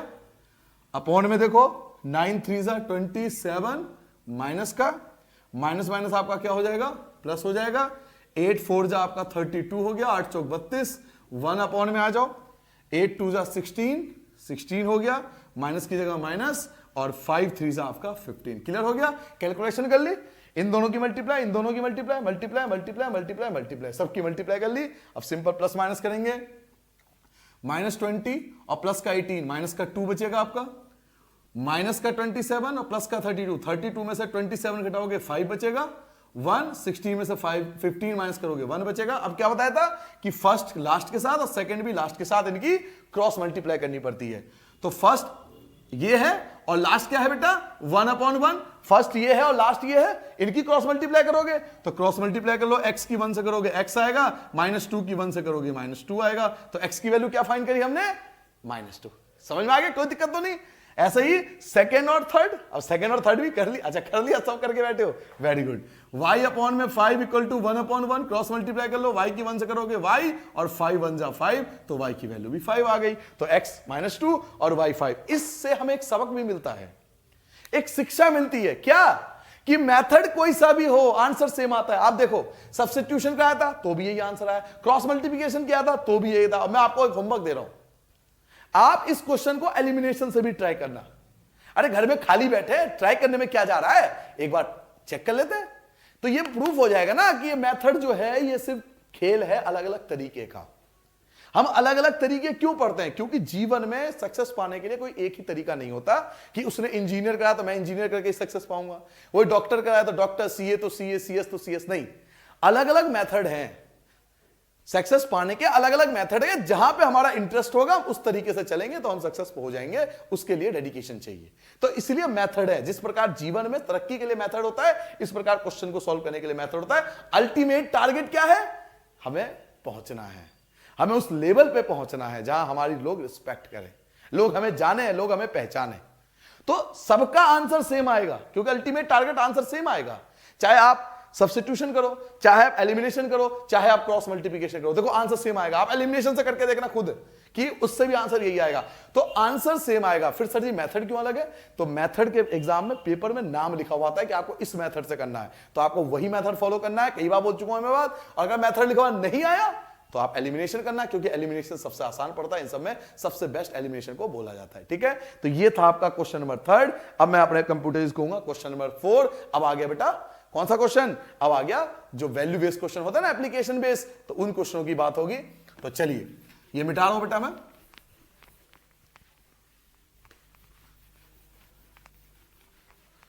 क्वेश्चन नंबर 4 का पहला पार्ट। 4th क्वेश्चन मैं अपने कंप्यूटर से बोलूंगा कि क्वेश्चन नंबर 4 का पहला पार्ट पहले पेश कर दिया जाए। चौथे का पहला क्वेश्चन देखिए क्या कह रहा है आपसे, a part of monthly hostel charge is fix. रुक जाओ एक मिनट, याद करो फिक्स चार्ज। मैं कम से कम 12 या 15 बार ये चीज बता चुका हूं कि 2 प्रकार के चार्ज होते हैं इस दुनिया में, एक होता है फिक्स चार्ज और एक होता है पर किलोमीटर चार्ज या पर डे चार्ज। तो कह रहा है एक हॉस्टल के अंदर एक तो फिक्स चार्ज है जो देना ही पड़ेगा, and remaining depend on the number of days, और दूसरा डिपेंड करता है number of days per day के हिसाब से कि आप कितने दिन हॉस्टल में खाना खाया आपने। Of days one has taken food in the mess, कि उन्होंने कितना दिन खाना लिया वहां पे हॉस्टल के अंदर। तो एक फिक्स चार्ज हो गया और एक पर डे चार्ज हो गया, 2 हो गए ना। आप याद करो पिछला एक्सरसाइज उसमें भी यही था, उससे पिछला एक्सरसाइज उसमें भी यही था, लाइब्रेरी वाला क्वेश्चन कराया था, भूल गए होंगे, टैक्सी वाला क्वेश्चन आया था। तो हर टाइप, इस टाइप के क्वेश्चन में पहले 2 चीज होती है, एक एक्स एक वाई। तो पहले एक्स को लेट करो देन वाई को लेट करो। तो चलिए स्टार्ट करते हैं, let fix charge, let fix charge. Fix charge को क्या मान लिया बेटा, रुपीज एक्स, माना नियत किराया, माना नियत किराया, नियत किराया बेटा हमने एक्स मान लिया, और let per day charge, per day charge हमने रुपीज वाई मान लिया, माना प्रतिदिन किराया, प्रतिदिन किराया, प्रतिदिन का किराया हमने वाई मान लिया, या पर डे प्रतिदिन का जो किराया है चार्ज है उसको एक एक्स हो गया एक वाई हो गया, दो चीज हो गई। अब मैंने आपको क्वेश्चन में क्या कहा था, फिक्स चार्ज हमेशा एक्स रहेगा, ये कभी चेंज नहीं होता, केवल वाई चेंज होता है। अब देखिए फर्स्ट पार्ट इसके फुल स्टॉप के बाद क्या कह रहा है, व्हेन अ स्टूडेंट ए, एक स्टूडेंट ए है, टेक फूड फॉर 20 डेज, एक बच्चा ए है उसने 20 दिन खाना खाया, हॉस्टल का खाना 20 दिन 20 डेज खाया, बच्चे ने 20 डे का खाना खाया, तो एक्स तो देना ही पड़ेगा, चाहे वो एक दिन का भी खाना ना खाए, वो फिक्स चार्ज है, देना ही पड़ेगा आपको। और प्लस का 20 डेज, क्योंकि 20 डेज का खाना खाया, तो x प्लस 20 डे दोनों मिलाकर उसके जो खर्चे हुए वो हुए 1000 रुपीज, 1000 रुपए का खर्चा आया, तो इक्वल टू में 1000। आई होप मुझे लगता है सबको क्लियर हो गया होगा, क्लियर है, कोई परेशानी तो नहीं। एक्स तो बेटा हमें पे करना ही पड़ेगा, मैंने आपको एग्जांपल लिया था पिछले एक्सरसाइज में, मैंने आपको एरोप्लेन की बात बताई, ट्रेन की बात बताई, इन सब का किराया एक तो फिक्स होता है, वो आपको पे करना ही पड़ेगा। टैक्सी का किराया फिक्स होता है, तो ऐसे ही एक्स तो आपको पे करना ही पड़ेगा। प्लस में आपने 20 डे का खाना खाया तो वो भी ऐड करोगे, दोनों ऐड करके 1000 रुपए आपने पे कर दिया, ठीक है। ये तो हो गया ए स्टूडेंट के लिए। अब बी स्टूडेंट के लिए, बी स्टूडेंट देखो क्या करा बी स्टूडेंट ने, जो बी स्टूडेंट है who take food for 26 day, B ने 26 दिन खाना खाया हॉस्टल का, तो क्या लिखोगे x प्लस 26 डे, क्योंकि 26 डे खाना खाया, तो x प्लस 26 और इक्वल टू में पैसे कितने पे करे 1180, ये बन गया इक्वेशन 2। कितना सिंपल है, किसी को परेशानी तो नहीं, परेशानी उनको आ रही है जिन्होंने पिछला वीडियो नहीं देखा, डैक जंप करके 3.5 पे आ गए होंगे धप्पा, हम तो 3.5 करेंगे जी, डैक 3.2 नहीं करेंगे, 3.3 नहीं करेंगे, 3.4 वो तो जी हम बाद में करें नहीं, तो यही तो गलती है। आप नदी के इस साइड और एकदम से जंप मार रहे उस साइड, बीच में जो पुल बनाया गवर्नमेंट इतना पैसा करके, भैया उस पर भी चल के देख ले एक बार, मजा आएगा। तो ये 20 दिन का खाना, ये 26 दिन का खाना, ये इसका खर्चा, ये इसका खर्चा, दो इक्वेशन बन गए। अब आप पे डिपेंड करता है कि आप इसे सब्स्टिट्यूशन से करो, आप इसे एलिमिनेशन से करो, या आप इसे क्रॉस मल्टीप्लिकेशन से करो। मैं आपको पर्सनली एडवाइस दूंगा कि एलिमिनेशन से करना, और मुझे लगता है कि सभी टीचर यही एडवाइस देते होंगे, चाहे आप किसी से भी पढ़ते हो, स्कूल में आपके अलग अलग टीचर होंगे, आप इतने सारे स्कूल के बच्चे बैठे हो, इतने सारे बच्चे बैठे हो, मुझे लगता है कि अधिकतर टीचरों ने आपको बोल दिया होगा कि एलिमिनेशन मेथड, सही कह रहा हूं, सब एहसास रहेगी याद ही, क्योंकि सबको आसान लगता है ना, आपको भी आसान लगेगा। क्यों? क्योंकि एक्स और एक्स देखिए सेम है, एक्स और एक्स सेम है, तो मल्टीप्लाई करने की भी आवश्यकता नहीं है। क्या करूंगा, साइन चेंज, शाबाश, अच्छा, प्लस का माइनस, प्लस का माइनस, प्लस का माइनस, साइन चेंज कर लिया तीनों के, प्लस का माइनस, प्लस का माइनस, प्लस का माइनस, सबके साइन चेंज कर लिए, एक्स एक्स कैंसिल हो गया, प्लस के 20 वाई है, माइनस के 26 है, प्लस के 20 सोल्जर से माइनस के 20 सोल्जर कट जाएंगे, लेकिन माइनस के 6 सोल्जर बेटा अभी भी बच जाएंगे, ठीक है, माइनस के 6 सोल्जर अभी भी बच गए। ऐसा ही प्लस के 1000 और माइनस के 1180, तो प्लस के 1000 और माइनस के 1000 तो कैंसिल, बचेगा माइनस का 180, माइनस से minus cancel, y equal to 186 आ जाएगा, अपॉन में 6 से डिवाइड कर दो तो 30, तो y की वैल्यू कितनी आ गई 30, ये तो y की वैल्यू निकाली, अब x भी तो निकालना पड़ेगा, तो क्या लिखते थे बेटा, यहां लिखते थे फ्रॉम इक्वेशन फर्स्ट, हिंदी में क्या लिखोगे बेटा, समीकरण 1 से। समीकरण 1 क्या है, फर्स्ट इक्वेशन क्या है, फर्स्ट इक्वेशन बेटा x plus 20y equal to 1000, कि x plus 20y equal to 1000, x की जगह x आएगा, 20 की जगह 20 आएगा, y की वैल्यू क्या पुट करोगे, y की वैल्यू हम पुट करेंगे 30, 1000 की जगह लिखेंगे 1000, x की जगह x, प्लस की जगह प्लस, 20 की 30 से मल्टीप्लाई कर लो तो 600, 1000 की जगह 1000, क्लियर है भाई, 20 की 30 से मल्टीप्लाई 600 आ गया, x इक्वल टू 1000 और प्लस का 600 हो जाएगा बेटा माइनस का, तो x इक्वल टू आ गया 400, तो x की वैल्यू हो गई 400 और y की वैल्यू आपकी हो गई 30, दोनों वैल्यू फाइंड हो गई। अब पढ़ लेते हैं क्वेश्चन में क्या करा, x और y तो हमसे पूछ ही रहा था, वो तो हमने फाइंड कर लिया। अब आपसे पूछ रहा है find the fix charge and cost of पर डे चार्ज, भाई इतनी बात पूछ रहा है कि फिक्स चार्ज बताओ और पर डे चार्ज बताओ। तो जब आप ये दोनों आंसर फाइंड कर लोगे तो लास्ट में आपको लिखना पड़ेगा, क्या लिखना पड़ेगा, मैं यहां लिख दूं, हालांकि मैं चलो मैं यहीं लिख देता हूं, लिखोगे फिक्स्ड चार्ज, फिक्स्ड चार्ज, नियत किराया, नियत किराया, फिक्स चार्ज हमने क्या लेट किया था, x, fix charge x let किया था और एक्स कितना है 400, तो 400 तो बेटा फिक्स चार्ज है, पे करना ही पड़ेगा। और एक है पर day charge, per day charge प्रतिदिन, प्रतिदिन किराया, पर डे चार्ज। तो पर डे चार्ज हमने वाई लेट किया था और वाई की वैल्यू 30 आई, तो पर डे चार्ज जो है वो 30 है और ये दोनों जो है वो आपका रिक्वायर्ड आंसर है। क्लियर हो गया बेटा? तो इस प्रकार से करना है, घबराना नहीं क्वेश्चन को देखकर। फिक्स चार्ज x हो गया, पर डे किराया y हो गया, ये दोनों मिलके 1000, ये दोनों मिलके 1180, साइन चेंज कर दिया, x कैंसिल, 20 में से 26 माइनस करोगे -6, 1000 में से माइनस करोगे ये बचेगा, माइनस से माइनस कैंसिल, 6 से डिवाइड कर दोगे 30, y की वैल्यू 30 आ गई, y की जगह 30 पुट कर दिया, 600 प्लस का माइनस कर दिया, ये माइनस करोगे 400, x 400, y की वैल्यू 30 हो गया रिक्वायर्ड आंसर। क्लियर है? अब आते बेटा सेकंड पार्ट पे, मिटा दूं? सब नोट कर लिया? सब नोट कर चुके हैं?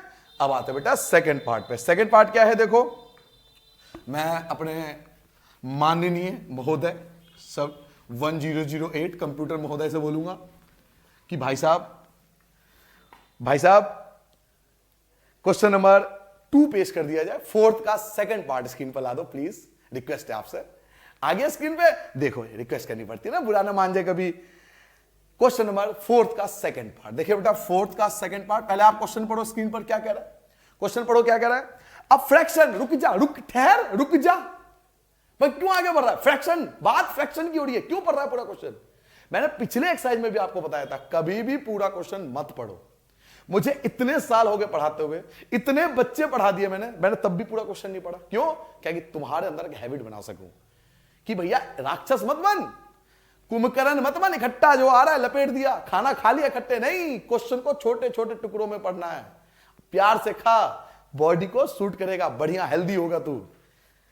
अब फ्रैक्शन, बात एक फ्रैक्शन की हो रही है, तो हमें पता है फ्रैक्शन में दो चीज होती है, पिछले एक्सरसाइज में भी हो चुका, एक न्यूमरेटर एक डेनोमिनेटर। तो पहले न्यूमरेटर डिनोमिनेटर डिसाइड कर लो, बाद में कहानी आगे पढ़ लेंगे क्या हो रही है। तो लिखो लेट न्यूमरेटर, न्यूमरेटर को क्या मान लिया x, माना अंश, अंश को मान लिया x, और लेट डेनोमिनेटर को क्या मान लिया बेटा y, माना हर को क्या मान लिया y। तो जो फ्रैक्शन होगा, जो भिन्न होगा, वो क्या होगा, भिन्न होगा बेटा x अपॉन में y, क्योंकि ऊपर लिखते हैं न्यूमरेटर, नीचे आता है डिनोमिनेटर। क्लियर हो गया? अंश को माना x, हर को माना y, तो जो भिन्न होगा वो होगा x अपॉन y, क्योंकि ऊपर अंश होता है, नीचे हर होता है, ऊपर न्यूमरेटर नीचे डिनोमिनेटर। ये तो क्या फ्रैक्शन। अभी सिर्फ 2 शब्द पढ़े थे मैंने, 2 शब्द से इतनी बातें लिख दी मैंने पूरा क्वेश्चन तो नहीं पढ़ा। क्यों नहीं पढ़ा? पूरा क्वेश्चन पढ़ूंगा कंफ्यूज, आप भी कंफ्यूज, मैं भी कंफ्यूज। तो कंफ्यूजन का खेल क्यों खेल रहे हो? पढ़ाई का खेल खेलते हैं। तो फ्रैक्शन के आगे बढ़ते हैं बेटा।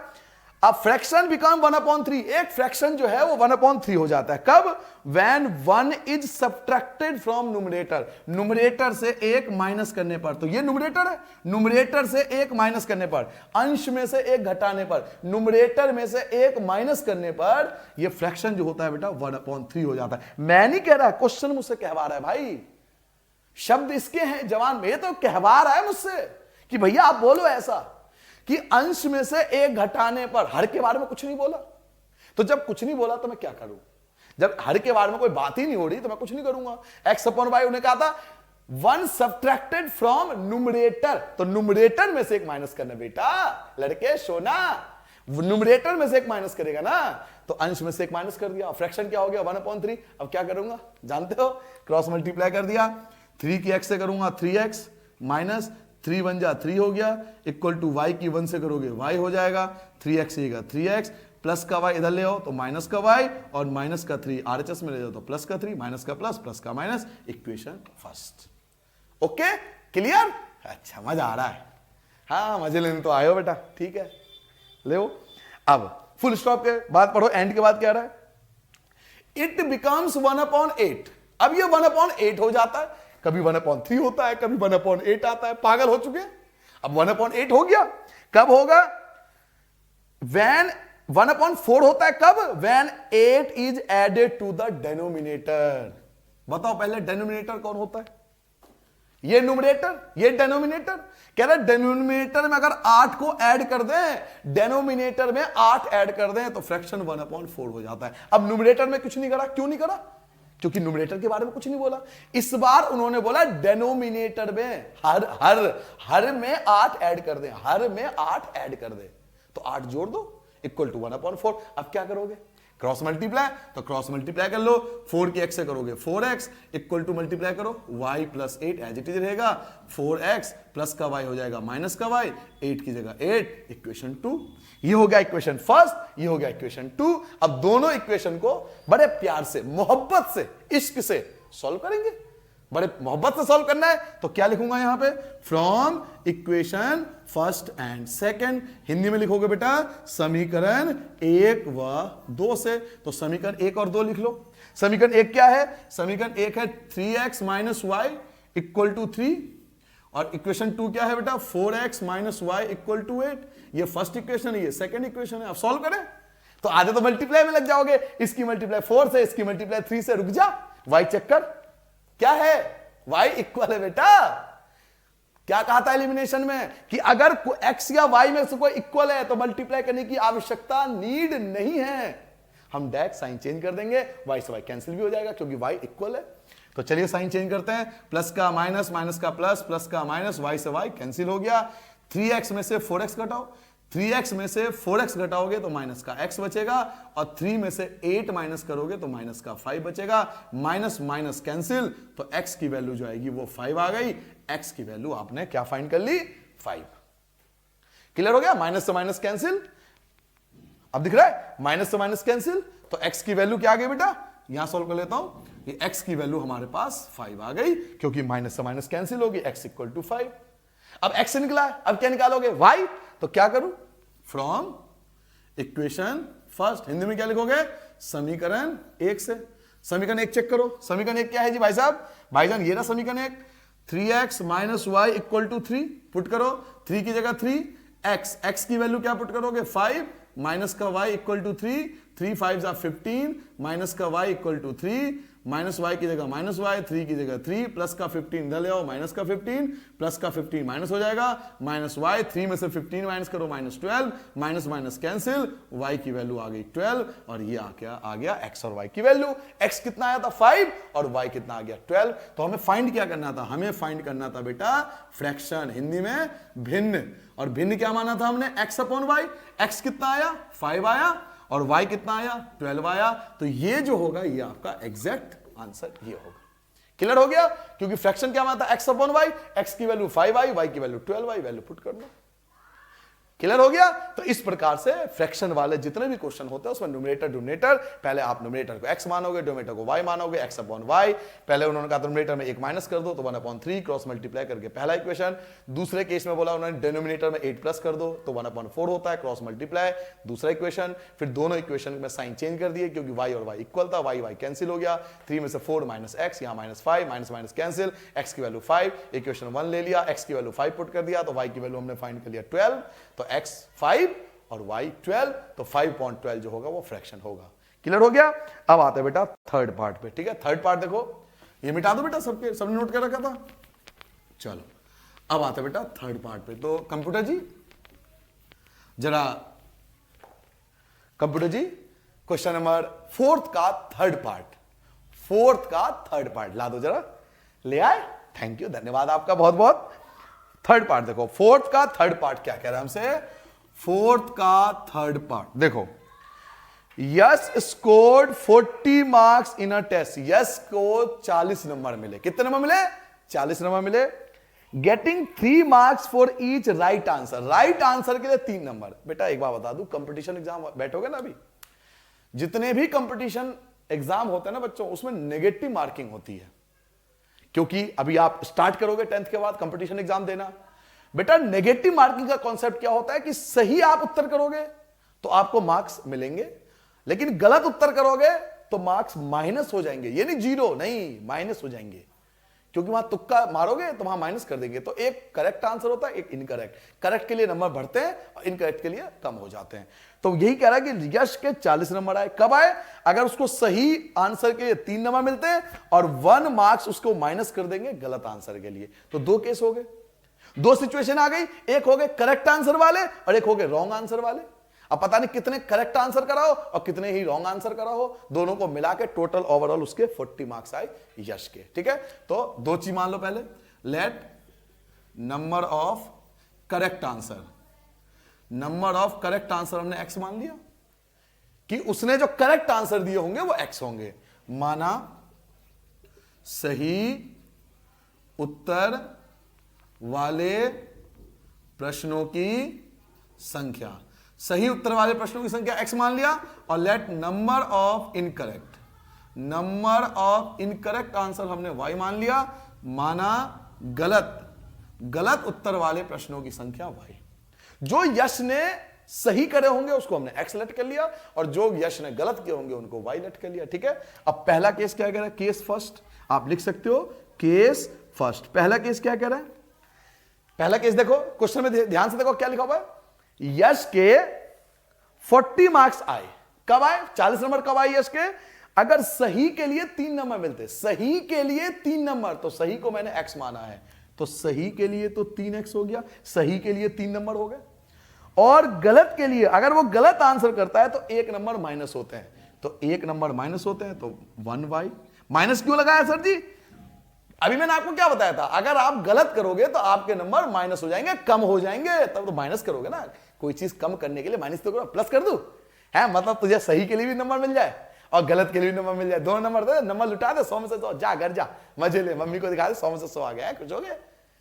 ऐसा नहीं होगा ना, तो क्या होगा सही के लिए नंबर मिलेंगे और गलत के लिए माइनस होंगे, इसलिए माइनस लगाया। ऐसा करने पर उसके कितने नंबर आए? 40 नंबर आए, और हमें पता है 1 हम लिखते नहीं है, इसलिए मैंने 1 हटा दिया। आपको समझाने के लिए लिखा था 1, ठीक है बेटा, समझाने के लिए 1 लिखा था, आप मत लिख देना। पहला इक्वेशन केस 1। केस सेकंड देखो, केस सेकंड क्या कह रहा है? Had 4 marks been awarded for each correct answer. अब वो कह रहा है अगर करेक्ट के लिए 4 मिलते, करेक्ट के लिए 4 मिलते तो क्या लिखोगे? 4x, ये हो गया केस सेकंड। केस ये रहने दो, जॉत क्या लिखने की, बैक कर दो, है ना। सही के लिए 4 नंबर मिलते माइनस, और गलत के लिए पढ़ो क्वेश्चन में, और अगर गलत करता है तो 2 नंबर माइनस हो जाते, 2 मार्क्स डिडक्टेड, तो 2 नंबर माइनस हो जाते। अब पहले केस में क्या था? सही के लिए 3 नंबर, गलत के लिए 1 नंबर माइनस, तो 40 नंबर आते। दूसरे केस में क्या था? सही के लिए 4 नंबर, सही के लिए 4 नंबर और गलत के लिए 2 नंबर माइनस हो रहे हैं। ऐसा करने पर उसके 50 मार्क्स आते यश के। ये हो गया सेकंड। 2 इक्वेशन आपके सामने तैयार है, अब क्या करें? सॉल्व कर लें। एलिमिनेशन मेथड लगाते हैं, एलिमिनेशन मेथड हम सब जानते हैं, तो चलिए एलिमिनेट करते हैं। इसकी मल्टीप्लाई या तो 4 से कर लो, 3 से कर लो, या आप 2 से भी कर सकते हो। y को इक्वल कर लो ना, जॉत क्या x को हर बार इक्वल x के पीछे पड़ जाते हो कि x इक्वल करना है, y को इक्वल कर लो, y छोटा है और इजी पड़ेगा। तो मैं इसकी मल्टीप्लाई किससे कर रहा हूं? 2 से कर रहा हूं, क्योंकि y छोटा है ना। 2 से मल्टीप्लाई, और इसकी मल्टीप्लाई 1 से, तो 1 से मल्टीप्लाई करने की आवश्यकता नहीं है, तो केवल 2 से मल्टीप्लाई कर रहा हूं। अगर आपको दिक्कत है तो कोई घबराओ मत, इसकी मल्टीप्लाई 4 से कर लो, इसकी मल्टीप्लाई 3 से कर लो, ऐसा कर लो। इसकी मल्टीप्लाई 4 से कर लो, इसकी मल्टीप्लाई 3 से कर लो। जरूरी थोड़ी है कि जैसा मैं करा रहा हूं उसी ऐसे ही चलो, आप भी आप अपना तरीका करो, क्रिएटिव बनो, कोई दिक्कत नहीं और अच्छी बात है। तो चलिए 2 से मल्टीप्लाई करो 6x, 2 से मल्टीप्लाई करोगे 2y, और 2 से मल्टीप्लाई करोगे 80। इसमें तो मल्टीप्लाई करा ही नहीं क्योंकि यहां 1 था, 1 से फायदा नहीं, तो 4x minus 2y equal to 50। Sign change कर दो, प्लस का माइनस, माइनस का प्लस, प्लस का माइनस, 2y से 2y आपका कैंसिल हो गया, 2y से 2y कैंसिल हो गया। बेटा 6x में से 4x घटाओ, 6 में से 4 घटाओगे तो ये आपका बचेगा 2x, है ना बेटा। 6 में से 4, 6 डंडे में से 4 डंडे काट दे, 2 डंडे बचेंगे, और इक्वल टू में बेटा 80 में से 50, 80 में से 50 माइनस करेंगे तो 30 बचेगा। x इक्वल टू 30, 2 आ गया, अपॉन में डिवाइड कर दो, आ गया 15। तो x की वैल्यू कितनी आ गई बेटा? 15 आ गई। क्लियर हो गया? x की वैल्यू 15 आ गई, कोई परेशानी तो नहीं। x 15 आ गया, और y तो हमें निकालना ही आता है। क्या लिखूंगा? फ्रॉम इक्वेशन फर्स्ट, आप चाहो तो सेकंड में लिख दो, समीकरण 1 से। और समीकरण 1 क्या है? नोट करो, समीकरण 1 क्या है बेटा? 3x minus y, 3x minus y equal to 40। चलिए वैल्यू पुट करते हैं, 3 की जगह 3 आएगा, x की जगह 15 आएगा, माइनस y की जगह y, 40 की जगह 40, 3 की मल्टीप्लाई 15 से करो 45, माइनस का y 40 की जगह 40 आ गया, माइनस y इक्वल टू 40, और ये प्लस का 45 क्या होगा? माइनस का 45, प्लस का 45, ये प्लस का था ना बेटा, ये हो गया माइनस का। माइनस देखो, माइनस की जगह माइनस, y की जगह y, इक्वल की जगह इक्वल, 40 की जगह, बिल्कुल लाइन से लिखो। मैं बार बार इस बात पे फोकस करता हूं। एग्जामिनर जो चेक करते हैं ना आपकी कॉपी, वो यही सब चीजें जज कर लेता पहले कि ये बच्चा कैसा होगा। बिल्कुल डिजिट टू डिजिट लिखा करो, एक के नीचे एक लिखा करो, ताकि प्रेजेंटेशन अच्छी होगी ना, उनको चेक करने में आसान पड़ता है, इरिटेट नहीं होते। और जिस पेपर में इरिटेट नहीं होते उसमें मार्क्स, क्योंकि आपको पता है मैथ का टीचर तो वैसे ही इरिटेट होता है, इरिटेट करके रखते हो तुम लोग, उसे पागल कर देते हो, और ऊपर से तुमने आंसर इतना ऐसा जिगजैग कर दिया, वो पागल हो जाता है। तो अगर प्यार से अच्छे से लिखोगे तो खुश होता है, यार कोई तो बच्चा मिला, अच्छा चलो आराम से। तो इस चीज का फर्क पड़ता है, प्रेजेंटेशन अच्छी रखनी है। चलिए प्लस का हो गया माइनस, माइनस वाई की जगह माइनस वाई इक्वल टू 40 में से 45 घटाओ, माइनस का 5, माइनस माइनस कैंसिल, वाई की वैल्यू 5 आ गई। तो अब आपके पास x भी है, x 15 था और y 5 था। ठीक है, अब लास्ट में पढ़ते हैं क्या पूछ रहा है, how many question were there. तो कह रहा है टोटल क्वेश्चन बताओ, तो नंबर ऑफ क्वेश्चन, प्रश्नों की संख्या, मैंने शॉर्ट में लिख दिया बेटा क्वेश्चन, प्रश्नों की संख्या। तो इन करेक्ट वाले कितने थे, 15 सही करे उन्हें, 15 उसने सही करे और 5 उसने गलत करे, तो टोटल क्वेश्चन कितने हो गए 20। टेस्ट में 20 क्वेश्चन थे, जिसमें से उसने 15 तो सही किए थे और 5 उससे गलती हो गई थी, टोटल 20 क्वेश्चन थे। तो आई होप आपको बहुत अच्छे से क्लियर हो गया होगा। ठीक है, तो जल्दी से पहले इसे 3 पार्ट को नोट करो, क्योंकि 4th पार्ट और 5th पार्ट बेहतरीन, गजब, मतलब गजब पे टॉप लेवल आप लगा लो, स्क्वायर क्यूब लगा लेना क्वेश्चन पे, इतना अच्छा क्वेश्चन है। तो पहले से नोट करो, फिर वो क्वेश्चन स्टार्ट करेंगे। ठीक है बेटा, क्वेश्चन नंबर 4 पे आते हैं बेटा। ये आपके 4th पार्ट जो था कल रह गया था, तो आज कंप्लीट कर देता हूं आपके लिए। 4th पार्ट मैं अपने कंप्यूटर जी से बोलूंगा, जरा स्क्रीन पे डालो, जरा देखो स्क्रीन पे आ रहा होगा बेटा, आगे स्क्रीन पे 4th पार्ट पढ़ो बेटा, बहुत अच्छा क्वेश्चन है, इंग्लिश में लिखा हुआ है, हिंदी में आपको समझा देता हूं। Place a and b are 100 kilometre apart on a highway. आप समझिए, पहले इसे रफली समझिए कि ए और बी जो है, ये ए है और ये बी है, दोनों के बीच 100 किलोमीटर का गैप है। क्लियर हो गया, ए और बी के बीच 100 किलोमीटर का गैप है, 2 पॉइंट है ए और बी, इनके बीच 100 किलोमीटर का गैप है।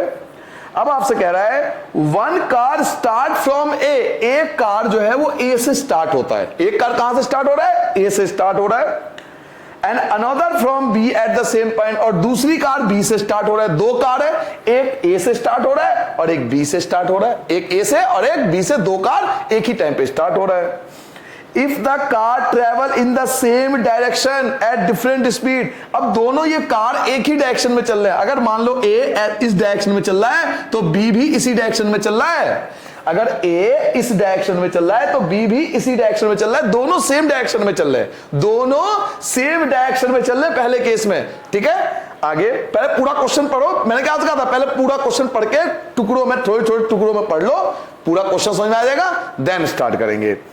तो अगर दोनों एक ही डायरेक्शन में चलना स्टार्ट करें, दे मीट्स इन 5 आवर्स, तो 5 घंटे में मिलेंगे, दोनों 5 घंटे में मिल जाएंगे। मिलने का मतलब है इसकी स्पीड बहुत ज्यादा होगी, इसकी स्पीड थोड़ी कम होगी, तो ये जब बहुत तेज स्पीड से जाएगा, चलता जाएगा, तो कभी तो ऐसा होगा ना कि बी को पकड़ लेगा, क्योंकि बी की स्पीड कम थी, किसी एक की स्पीड ज्यादा है, किसी एक की स्पीड कम होगी, तभी तो ऐसा होगा ना कि ये बहुत तेज चल रहा होगा, ये बहुत धीरे चल रहा होगा, तो कभी ना कभी 5 घंटे बाद ये दोनों आपस में मिल गए, एक जगह पर पहुंच गए। तो 5 घंटे में दोनों मिल जाते हैं, कब, अगर ये दोनों एक ही डायरेक्शन में चलते हैं। पहला क्वेश्चन समझ में आ रहा है। दूसरा केस देखो, if they travel towards each other, अगर ये दोनों अपोजिट डायरेक्शन में चल रहे हैं, ये इस डायरेक्शन में चल रहा है और ये इस डायरेक्शन में चल रहा है, दोनों अपोजिट डायरेक्शन में। पहला केस क्या था कि दोनों सेम डायरेक्शन में थे, और दूसरा केस क्या है, दोनों अपोजिट डायरेक्शन में। अगर बेटा दोनों अपोजिट डायरेक्शन में चलते हैं तो क्या होता है, दे मीट इन 1 आवर, तो ये दोनों 1 घंटे में मिल जाएंगे, 1 घंटे के अंदर, 1 आवर के अंदर ही मिल जाएंगे, अगर ये दोनों अपोजिट डायरेक्शन में चलेंगे। तो चलिए लास्ट में देखिए क्या कह रहा है आपसे, लास्ट में देखिए क्या कह रहा है, आपसे कह रहा है what are the speed of the 2 car, तो दोनों कार की आपसे स्पीड पूछ रहा है। तो लिखो लिखो बेटा, let speed of car from A, जो ए से चली थी उस कार की स्पीड जो है हमने क्या मान ली, x kilometre per hour, x kilometre per hour. Let speed of car from A से जो चली थी उसको हमने x लेट कर लिया, माना ए से चली कार की चाल हमने x मान ली, और let speed of car from b, और बी से जो चली थी उसको हमने y मान लिया। माना बी से चली कार की चाल, ए से जो चली थी उसको एक्स मान लिया और जो बी से चली थी उसको हमने वाई मान लिया। ठीक है बेटा, अब केस नंबर फर्स्ट, ध्यान से सुनना, केस फर्स्ट, बहुत ध्यान से सुनना इस चीज को। केस वन में क्या था बेटा, दोनों अगर सेम ही डायरेक्शन में चलती है, दोनों एक ही डायरेक्शन में चल रहा है, ये भी इसी डायरेक्शन में, ये भी इसी डायरेक्शन में, तो 5 घंटे में मिलती है। कितने घंटे में? 5। एक चीज आप समझो, हम सब जानते हैं कि स्पीड का फॉर्मूला होता है डिस्टेंस अपॉन में समय, अपॉन में टाइम। ध्यान से सुनना, डिस्टेंस अपॉन में टाइम। चाल का फॉर्मूला होता है बेटा दूरी बटे समय, दूरी बटे समय, हिंदी मीडियम। स्पीड का फॉर्मूला इंग्लिश मीडियम होता है बेटा डिस्टेंस, स्पीड का फॉर्मूला डिस्टेंस अपॉन टाइम, चाल का फॉर्मूला दूरी बटे समय, ये फॉर्मूला होता है। अगर इनकी क्रॉस मल्टीप्लाई कर दोगे तो दूरी यहां जाएगा, तो दूरी का फॉर्मूला, डिस्टेंस का फॉर्मूला, डिस्टेंस यहां जाएगा, डिस्टेंस का फॉर्मूला क्या बनेगा, डिस्टेंस का फॉर्मूला बन जाएगा, इन दोनों की मल्टीप्लाई हो जाएगी स्पीड इनटू में टाइम, दोनों की मल्टीप्लाई होने पर। अब इस फॉर्मूले से हमें क्या पता लगता है कि जो दूरी होती है वो बराबर होता है चाल गुना समय के, दूरी चाल गुना समय के बराबर होता है। इसका मतलब चाल की मल्टीप्लाई अगर समय से कर दूं तो दूरी फाइंड की जा सकती है। तो अब इस फॉर्मूले से ही हम सब कुछ फाइंड कर सकते हैं, बस ये फॉर्मूला काम का आएगा। फॉर्मूला कहां से आया पता लग गया, स्पीड का formula distance upon time, cross multiply कर दी, डिस्टेंस की 1 से डिस्टेंस आ गया, स्पीड की टाइम से स्पीड इनटू टाइम आ गया, दूरी बराबर 4 गुने समय। अब इस फॉर्मूले का इस्तेमाल करके मैं इस क्वेश्चन को समझाऊंगा, जरा आप ध्यान से सुनना मेरी बात। पहले देखो स्पीड, पहले की स्पीड क्या थी, x, पहले की स्पीड थी x, तो पहले की स्पीड x, पहले की स्पीड x थी, स्पीड x थी ना पहले की, और टाइम कितना टाइम लगा था, 5 घंटे। पहले केस में 5 आवर लगा था, याद करो 5 घंटे लगे थे, तो इसे की लिखेंगे 5x। क्लियर हो गया, स्पीड थी x और टाइम था 5, तो 5x। क्लियर हो गया, ये तो गया पहले के लिए। अब देखो b के लिए, अब मैं आपको b के लिए बता रहा हूं। b को भी तो 5 घंटे ही लगे थे भाई, ये यहां से यहां तक जाने में इसको भी 5 घंटे लगे और इसको भी यहां से यहां तक पहुंचने में 5 घंटे लगे, क्योंकि 5 घंटे बाद ही तो दोनों यहां पर मिले थे ना, 5 घंटे लगे थे, तो b को भी 5 घंटे लगे और स्पीड उसकी थी y। तो इसके लिए स्पीड जो थी दूसरे के लिए y है और टाइम जो था 5 था, तो पहले के लिए 5x, दूसरे के लिए 5y। और इक्वल टू में क्या आता है, डिस्टेंस, डिस्टेंस कितना था 100, दोनों के बीच दूरी कितनी थी, दोनों के बीच दूरी थी 100, तो इक्वल टू में 100। अब आपने सोचा होगा सर जी बीच में तो आपने कुछ लिखा नहीं ना, प्लस या माइनस। अब आपको बताऊंगा यहां प्लस आएगा माइनस आएगा। बच्चों जब ये दोनों एक ही डायरेक्शन में, ध्यान सुनना, जब ये दोनों एक ही डायरेक्शन में, जब दोनों एक ही डायरेक्शन में जाएंगे तो इनके बीच का जो डिस्टेंस है, दूरी है, वो धीरे धीरे क्या होगा, इनके बीच का डिस्टेंस, अगर ये दोनों एक ही डायरेक्शन में भागे, ये भी और ये भी, अगर दोनों एक ही डायरेक्शन में चले तो इन दोनों के बीच का जो डिफरेंस है वो हमेशा कितने किलोमीटर का होगा, 100 किलोमीटर का गैप होगा। ए और बी के बीच 100 किलोमीटर गैप था, जब ये दोनों एक ही डायरेक्शन में चल रहे थे तो इनके बीच का गैप हमेशा कितना होगा, 5 घंटे के अंदर दोनों मिल गए, तो 5 घंटे पहले दोनों के बीच गैप कितना था, 100 किलोमीटर का डिफरेंस था, अंतर था, इसलिए हमने यहां माइनस लगाया। अब 5 से ये भी डिवाइड हो रहा है, 5 से ये भी डिवाइड हो रहा है, 5 से ये भी डिवाइड हो रहा है, तो 5 से डिवाइड करोगे x बचेगा, 5 से डिवाइड करोगे y बचेगा, और 5 से डिवाइड करोगे 20 बचेगा। ये बन गया आपका equation number first. Equation first आपके सामने आ गया, 5 से डिवाइड कर दिया बेटा, तो 5 से डिवाइड करोगे x, यहां y और यहां 20, इक्वेशन 1। ये था case number first. Case number first केवल इतना था, यहां माइनस इसलिए आया क्योंकि 5 घंटे पहले इन दोनों का डिफरेंस 100 किलोमीटर का था, इसलिए यहां माइनस आया। ठीक है, अब देखो केस सेकंड। केस सेकंड मैं आपको समझा देता हूं। देखो बेटा केस सेकंड यहां लिख देता हूं मैं, केस सेकंड। जरा केस सेकंड देखो, जब दोनों अपोजिट डायरेक्शन में चल रहे थे, दोनों अपोजिट डायरेक्शन में चल रहे थे, एक इस साइड और एक इस साइड, तो दोनों को 1 घंटे लगा, 1 आवर लगा मिलने में, दोनों को मिलने में 1 घंटे का समय लगा। फिर ये फॉर्मूला काम आएगा, पहले की स्पीड क्या थी x, तो पहले की स्पीड x इनटू में टाइम, पहले को कितना टाइम लगा 1 घंटे, तो इनटू में 1, और हमें पता है मल्टीप्लाई में 1 हम लिखते नहीं है, इसलिए इसे 1x नहीं लिखेंगे, केवल x लिखेंगे। तो ये पहले की स्पीड हो गई, पहले की स्पीड हो गई। दूसरे की बताओ, दूसरे की स्पीड हमने क्या मानी थी, y मानी थी, और टाइम कितना, इसको भी कितना लगा 1 आवर, क्योंकि 1 घंटे में दोनों मिले, तो 1 घंटा ये भी चला होगा, 1 घंटा ये भी चला होगा, तो इसके लिए भी टाइम 1 है, इसके लिए भी टाइम 1 है, तो 1 तो हम लिखते नहीं है। और इक्वल टू में कितने का, 100 का डिफरेंस तो 100 का था, अब यहां माइनस होगा प्लस होगा, ये क्वेश्चन है आपके लिए। यहां माइनस होगा प्लस होगा, यहां बेटा प्लस होगा। क्यों? क्योंकि जब ये अपोजिट डायरेक्शन में चलेंगे ना तो इनके बीच की दूरी धीरे धीरे कम होती जाएगी, इनके बीच का जो डिस्टेंस है वो कम होता जाएगा, इसलिए प्लस। दोनों मिलकर 100 किलोमीटर चलेंगे ना। इसमें, इस वाले में क्या था, दोनों के बीच डिफरेंस था 100 किलोमीटर का, और जब ये दोनों अपोजिट डायरेक्शन में चलेंगे, आप खुद सोचो, एक इधर चल रहा है एक इधर चल रहा है, दोनों जब अपोजिट डायरेक्शन में चलेंगे तो दोनों मिलकर 100 किलोमीटर चले। दोनों 100 किलोमीटर नहीं चले होंगे, हो सकता है 40 चलाओ, ये 60 चलाओ, या 60 चलाओ, ये 40 चलाओ, दोनों मिलकर 100 चले हैं, तभी तो दोनों मिल गए ना, पहले ही मिल गए, दोनों के बीच 100 किलोमीटर गैप था, ये इधर आया ये इधर आया, तो दोनों मिलकर, दोनों को अगर मिला दिया जाए तो 100 किलोमीटर का जो ऐड होगा इन दोनों के बीच का डिस्टेंस का, वो 100 किलोमीटर होगा। तो यहां पे तो माइनस आएगा बट यहां पे प्लस आएगा। केवल आपको ये चीज आपको बस याद रखनी है। एक बार लास्ट बार समझाता हूं फिर आपको, क्योंकि इंपॉर्टेंट क्वेश्चन है, कई बार आ चुका है।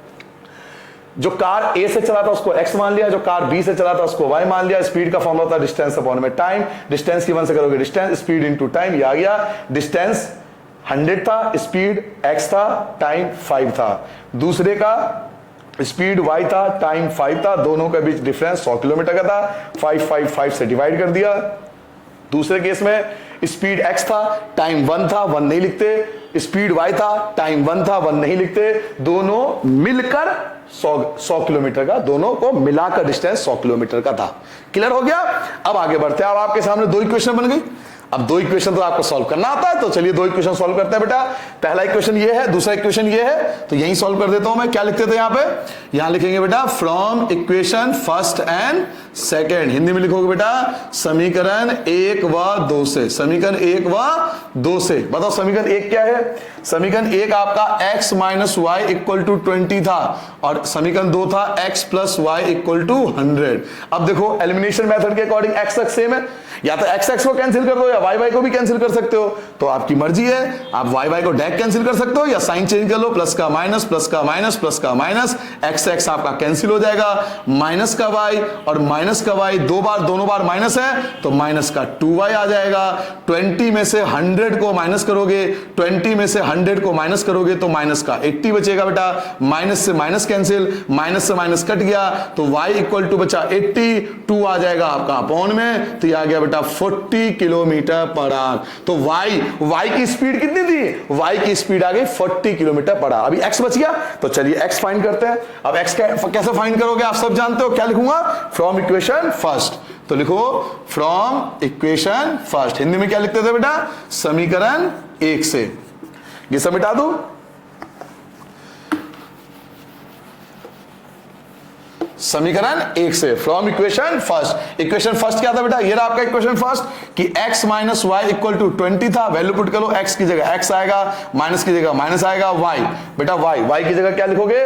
y की जगह आप 40 लिख दोगे, 20 की जगह 20 लिख दोगे, x की जगह x लिख दोगे, 20 की जगह 20 लिख दोगे, माइनस का ये हो जाएगा प्लस, x की जगह x आ जाएगा, 40 और 20 को जोड़ दोगे तो 60 किलोमीटर पर आवर आ गया। ये x की स्पीड हो गई। क्लियर हो गया? तो ये y की स्पीड है, ये y की स्पीड है आपकी, और ये x की स्पीड आ गई। तो y की स्पीड और x की स्पीड आपके सामने है, तो लिखोगे speed of car from point A से चली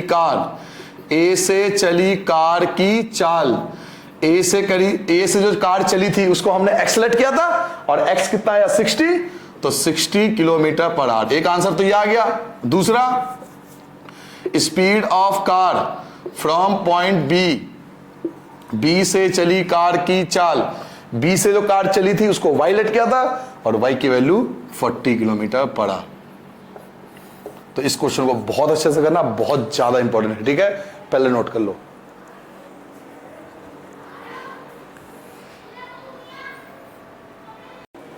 क्वेश्चन नंबर 5 पे आते हैं बेटा। लास्ट पार्ट है आपका, लास्ट क्वेश्चन है इस एक्सरसाइज का। क्वेश्चन देखिए, पहले मैं आपको थोड़ा समझा देता हूं, आपको कुछ सेकंड लगेगा, समझा देता हूं यहां पर, उसके बाद स्टार्ट करेंगे। पहले आप क्वेश्चन को स्क्रीन पे देखो ध्यान से। द एरिया ऑफ रेक्टेंगल, जो एरिया होता है ना, एरिया, आपको पता है एरिया का फॉर्मूला क्या होता है? XY, क्योंकि लेंथ हम x मान लेंगे और ब्रेथ हम y मान लेंगे। भाई लंबाई हमने x मान ली, चौड़ाई हमने y मान ली, लेंथ x, चौड़ाई y, लेंथ और ब्रेथ। तो लंबाई x मान ली, चौड़ाई y मान ली, और हमें पता है एरिया जो होता है वो L इंटू बी होता है, लेंथ इंटू ब्रेथ, यानी x इंटू वाई। तो एरिया होगा एक्स वाई। तो लेंथ क्या हो गया x, ब्रेथ हो गया y, और एरिया हो गया एक्स वाई। क्लियर हो गया? लंबाई x है, चौड़ाई y है, और area x y, length into breadth x y. Clear है? अब आपसे क्या कह रहा है, ध्यान से पढ़ो क्वेश्चन के अंदर, कि जो एरिया है वो 9 कम हो गया। तो 9 कम हो गया मतलब 9 माइनस हो गया, 9 माइनस हो गया। कब? जब लेंथ रिड्यूस बाय 5, जब लेंथ 5 कम हो जाए, and breadth is increase by 3, और ब्रेथ 3 बढ़ जाए, लंबाई 5 कम हो जाए, चौड़ाई 3 बढ़ जाए, लेंथ 5 कम कर दिया और ब्रेथ 3 बढ़ा दिया। अगर ऐसा करते हैं तो एरिया जो है वो 9 कम हो जाता है। पहला केस है ये, केस नंबर 1 है, समझाने के लिए यूज करा मैंने आपको। अब चलिए क्वेश्चन स्टार्ट करते हैं। तो फिफ्थ पार्ट देखो बेटा, सबसे पहले क्या करोगे, लेट लेंथ, लेंथ क्या मान लिया हमने, x मीटर, माना लंबाई, लंबाई मान लो बेटा x मीटर, और लेट ब्रेथ, और ब्रेथ को क्या मान लोगे बेटा, y मीटर, माना चौड़ाई, चौड़ाई जो हमने थी x मान लिया। अब केस नंबर 1, ध्यान से सुनो बेटा। पहला केस क्या कह रहा था, लंबाई को 5 कम कर दी, लेंथ को 5 कम कर दिया। तो लेंथ को 5 कम कर दो, x माइनस 5, लेंथ को 5 कम कर दी हमने, और ब्रेथ को 3 बढ़ा दिया, चौड़ाई को 3 बढ़ा दी, तो y प्लस 3, क्योंकि बढ़ाई है, बढ़ाने के लिए इंक्रीज के लिए प्लस होता है और रिड्यूस के लिए माइनस होता है। तो ये आपका ऐड हो गया और ये आपका माइनस हो गया। इक्वल टू में ये था लेंथ, ये है ब्रेथ, लेंथ इंटू ब्रेथ, लंबाई गुना चौड़ाई। भाई ये तो लंबाई है ना, लंबाई, ये पूरा लंबाई है, ये पूरा चौड़ाई है, length into breadth equal to में एरिया। एरिया क्या है, एक्स वाई माइनस का 9, क्योंकि एरिया 9 कम हुआ था इसलिए माइनस आ गया। क्लियर हो गया? लंबाई 5 कम कर दी, चौड़ाई 3 बढ़ा दी, एरिया 9 कम कर दिया। केस नंबर 1 में ऐसा ही कुछ कह रहा था, फुल स्टॉप से पहले। तो इसको सॉल्व करेंगे बेटा, x की मल्टीप्लाई करोगे पहले y से, और फिर x की मल्टीप्लाई 3 से, तो यह आ जाएगा xy, और x की 3 से करोगे तो प्लस का 3x हो जाएगा। ऐसे ही -5 का y से करो तो माइनस का 5y हो जाएगा, और -5 का 3 से करोगे माइनस का 15 हो गया। इक्वल टू क्या बचा, xy माइनस का 9। अब xy की जगह xy, प्लस की जगह प्लस आएगा, 3x की जगह 3x आएगा, माइनस की जगह माइनस, 5y की जगह 5y, -15 इसे हमने एज इट इज लिख दिया। प्लस का ये हो जाएगा माइनस का xy, प्लस का xy माइनस का xy, और माइनस का प्लस, माइनस का इधर आगे प्लस हो जाएगा 9 इक्वल टू 0। माइनस का LHS में ले आए, माइनस का LHS में ले आओगे तो प्लस हो जाएगा इक्वल टू में 0। xy और xy दोनों कैंसिल। क्यों कैंसिल सर जी? क्योंकि ये प्लस का है और ये माइनस का है, ये पॉजिटिव ये नेगेटिव, दोनों कैंसिल हो गए। अब x वाले देखो कौन है, x वाला तो बेचारा अकेला है, तो 3x आ गया, माइनस का 5y आ गया, माइनस की 15 सेना, माइनस के 15 सोल्जर, अब प्लस के केवल 9 सोल्जर, तो 9 सोल्जर प्लस के माइनस के 9 सोल्जर तो कैंसिल हो जाएंगे। अभी भी माइनस के 6 सोल्जर बच गए, माइनस के ज्यादा है ना, तो माइनस के 6 सोल्जर बच गए। तो पहला इक्वेशन क्या बनेगा, 3x minus 5y equal to 6, minus का प्लस हो गया। क्लियर हो गया? जो पहला इक्वेशन बनेगा 3x माइनस 5y और माइनस का प्लस, ये हो गया आपका इक्वेशन नंबर पहला, ये हो गया फर्स्ट इक्वेशन। ये था केस नंबर 1। ये केस नंबर 1 मैंने आपको यहां समझा, इस पे ध्यान दो कि लेंथ 5 कम हो गया, ब्रेथ 3 बढ़ गया, तो एरिया 9 कम हो गया। ठीक है, पहला केस। अब फुल स्टॉप के बाद दोबारा पढ़ो, स्क्रीन पे देखो क्वेश्चन आ रहा होगा, फुल स्टॉप के बाद दोबारा पढ़ो। फुल स्टॉप के बाद क्या कह रहा है, पढ़ो, if we increase the length. अब लेंथ को बढ़ा रहे हैं, लेंथ को बढ़ा रहे हैं, कितना बढ़ा रहे हैं, 3 यूनिट से, तो प्लस का 3 यूनिट, लेंथ को 3 बढ़ा रहे हैं, लेंथ को 3 बढ़ा दिया, एंड ब्रेथ बाई 2 यूनिट, और ब्रेथ को भी 2 बढ़ा दिया, ब्रेथ को भी 2 बढ़ा दिया, लंबाई को 3 बढ़ा दी और चौड़ाई को 2 बढ़ा दिया। तो लंबाई को 3 बढ़ाया, चौड़ाई को 2 बढ़ा दिया, जैसा उन्होंने कहा वैसा। भाई मैं तो क्यों लूं, मुझे तो क्वेश्चन कह रहा है ऐसा करने को, मैं इसलिए कर रहा हूं ना। उन्होंने कहा लेंथ को 3 बढ़ा दो, मैंने बढ़ा दिया, चौड़ाई को 2 बढ़ा दो, मैंने बढ़ा दिया। तो एरिया पे क्या इफेक्ट हुआ, तो एरिया जो है, the area increase by 67। Area क्या था, xy, ये भी 67 बढ़ गया, लंबाई भी 3 बढ़ गई, चौड़ाई भी 2 बढ़ गया, और एरिया भी 67 बढ़ गया। ठीक है, तो केस नंबर सेकंड यहां करता हूं बेटा, केस नंबर सेकंड देखो बेटा, लेंथ क्या हुआ, x प्लस 3 हुआ, ब्रेथ क्या हुआ, y प्लस 2 हुआ, और एरिया क्या हुआ, एरिया आपका हुआ xy प्लस का 67। ये लेंथ है, ये ब्रेथ है, length into breadth equal to में एरिया आता है, तो एरिया ये है नया वाला जो ऐड होने के बाद आया। अब इसको हटा दो, इसकी आवश्यकता नहीं, ये समझाने के लिए मैंने यूज किया था दोनों बार, दो केस थे, दोनों बार मैंने आपको बनाया ताकि आपको समझा सकूं। चलिए मल्टीप्लाई करिए, x की मल्टीप्लाई करिए तो xy प्लस x की 2 से मल्टीप्लाई करिए 2x प्लस अब 3 की मल्टीप्लाई y से करोगे तो 3y और प्लस 3 की मल्टीप्लाई 2 से भी होगी तो 6 और प्लस का इधर आ जाएगा तो माइनस का xy और प्लस का 67 LHS में ले आओ तो माइनस का 67 इक्वल टू 0। xy से xy अगेन कैंसिल, क्यों? क्योंकि ये प्लस का है और ये माइनस का है, दोनों फिर से कैंसिल। क्या बचा आपके पास? आपके बचा 2x प्लस का 3y, 2x plus 3y, 6 soldier plus के हैं, 67 सोल्जर माइनस के हैं, तो आप माइनस करो तो माइनस का 61 इक्वल टू 0 बचेगा। 2x प्लस का 3y, बच्चों माइनस की संख्या इधर आके प्लस हो जाती है तो 61 माइनस का इधर आके प्लस हो जाएगा, ये बन गया इक्वेशन 2। अब आपके पास इक्वेशन 1 ये है, इक्वेशन 2 ये है, और आप जानते हो कि दो इक्वेशन को कैसे सॉल्व करते हैं, ये फर्स्ट इक्वेशन ये सेकंड इक्वेशन, दोनों को एलिमिनेशन मेथड से एलिमिनेट कर देंगे। तो चलिए स्टार्ट करते हैं बेटा, आई होप ये सब नोट कर लिया होगा आपने।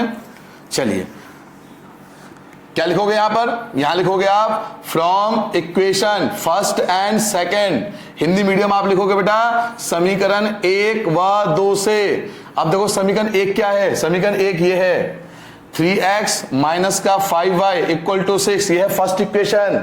और सेकेंड इक्वेशन क्या है बेटा? सेकेंड इक्वेशन है 2x plus 3y equal to 61, ये है फर्स्ट और ये है सेकेंड। अब एलिमिनेशन के लिए x या y कोई एक तो इक्वल हो, तो x तो इक्वल है नहीं, y भी इक्वल नहीं है, तो हम इक्वल कर सकते हैं। इक्वल करना आता है? इक्वल करने के लिए क्या बताया था? आप इसकी मल्टीप्लाई कर दो 2 से, यहां 2 से मल्टीप्लाई होगी और इसकी मल्टीप्लाई हो जाएगी 3 से, तो यहां पे मल्टीप्लाई 2 से होगी और यहां पे मल्टीप्लाई 3 से होगी। इक्वल करने के लिए मल्टीप्लाई करते हैं, तो चलिए मल्टीप्लाई करो जल्दी से। 2 से मल्टीप्लाई, सबकी मल्टीप्लाई 2 से करो, 3 2 जा 6, 5 2 जा 10, 6 2 जा 12। 3 से मल्टीप्लाई करो 6x, 3 3 जा 9, मल्टीप्लाई करोगे 3 1 जा 3 और 6 3 जा 18। साइन चेंज कर दो, प्लस का माइनस, प्लस का माइनस, प्लस का माइनस, 6x से 6x कैंसिल, माइनस के 10 सोल्जर, माइनस के 9 सोल्जर, माइनस के 10 और माइनस के 9, माइनस के 19 सोल्जर बन जाएंगे। और 183 में से 12 माइनस करो, ये माइनस करोगे 1 बचेगा, 8 में से 1 गया 7 बचेगा, 1 की जगह 1 माइनस का, माइनस से माइनस कैंसिल, माइनस से minus cancel, y equal to 171 upon में 19 कैंसिल कर दो, 19 9 जा 171, तो y की वैल्यू आ गई।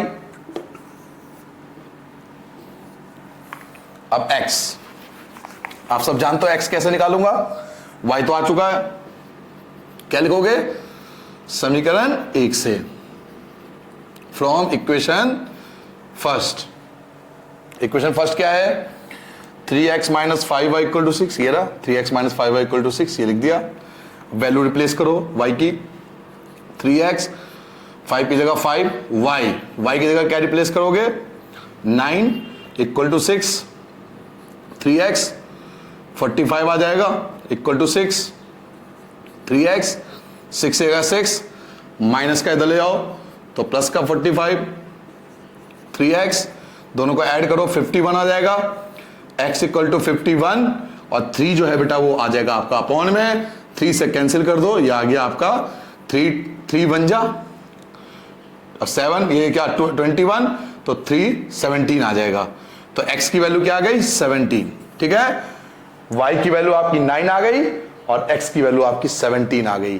तो आपको लेंथ और ब्रेथ पूछ रहा था, लेंथ बताओ बेटा, लेंथ आपने क्या माना था? x, लंबाई आपने x लेट की थी और x की वैल्यू क्या आई आपकी?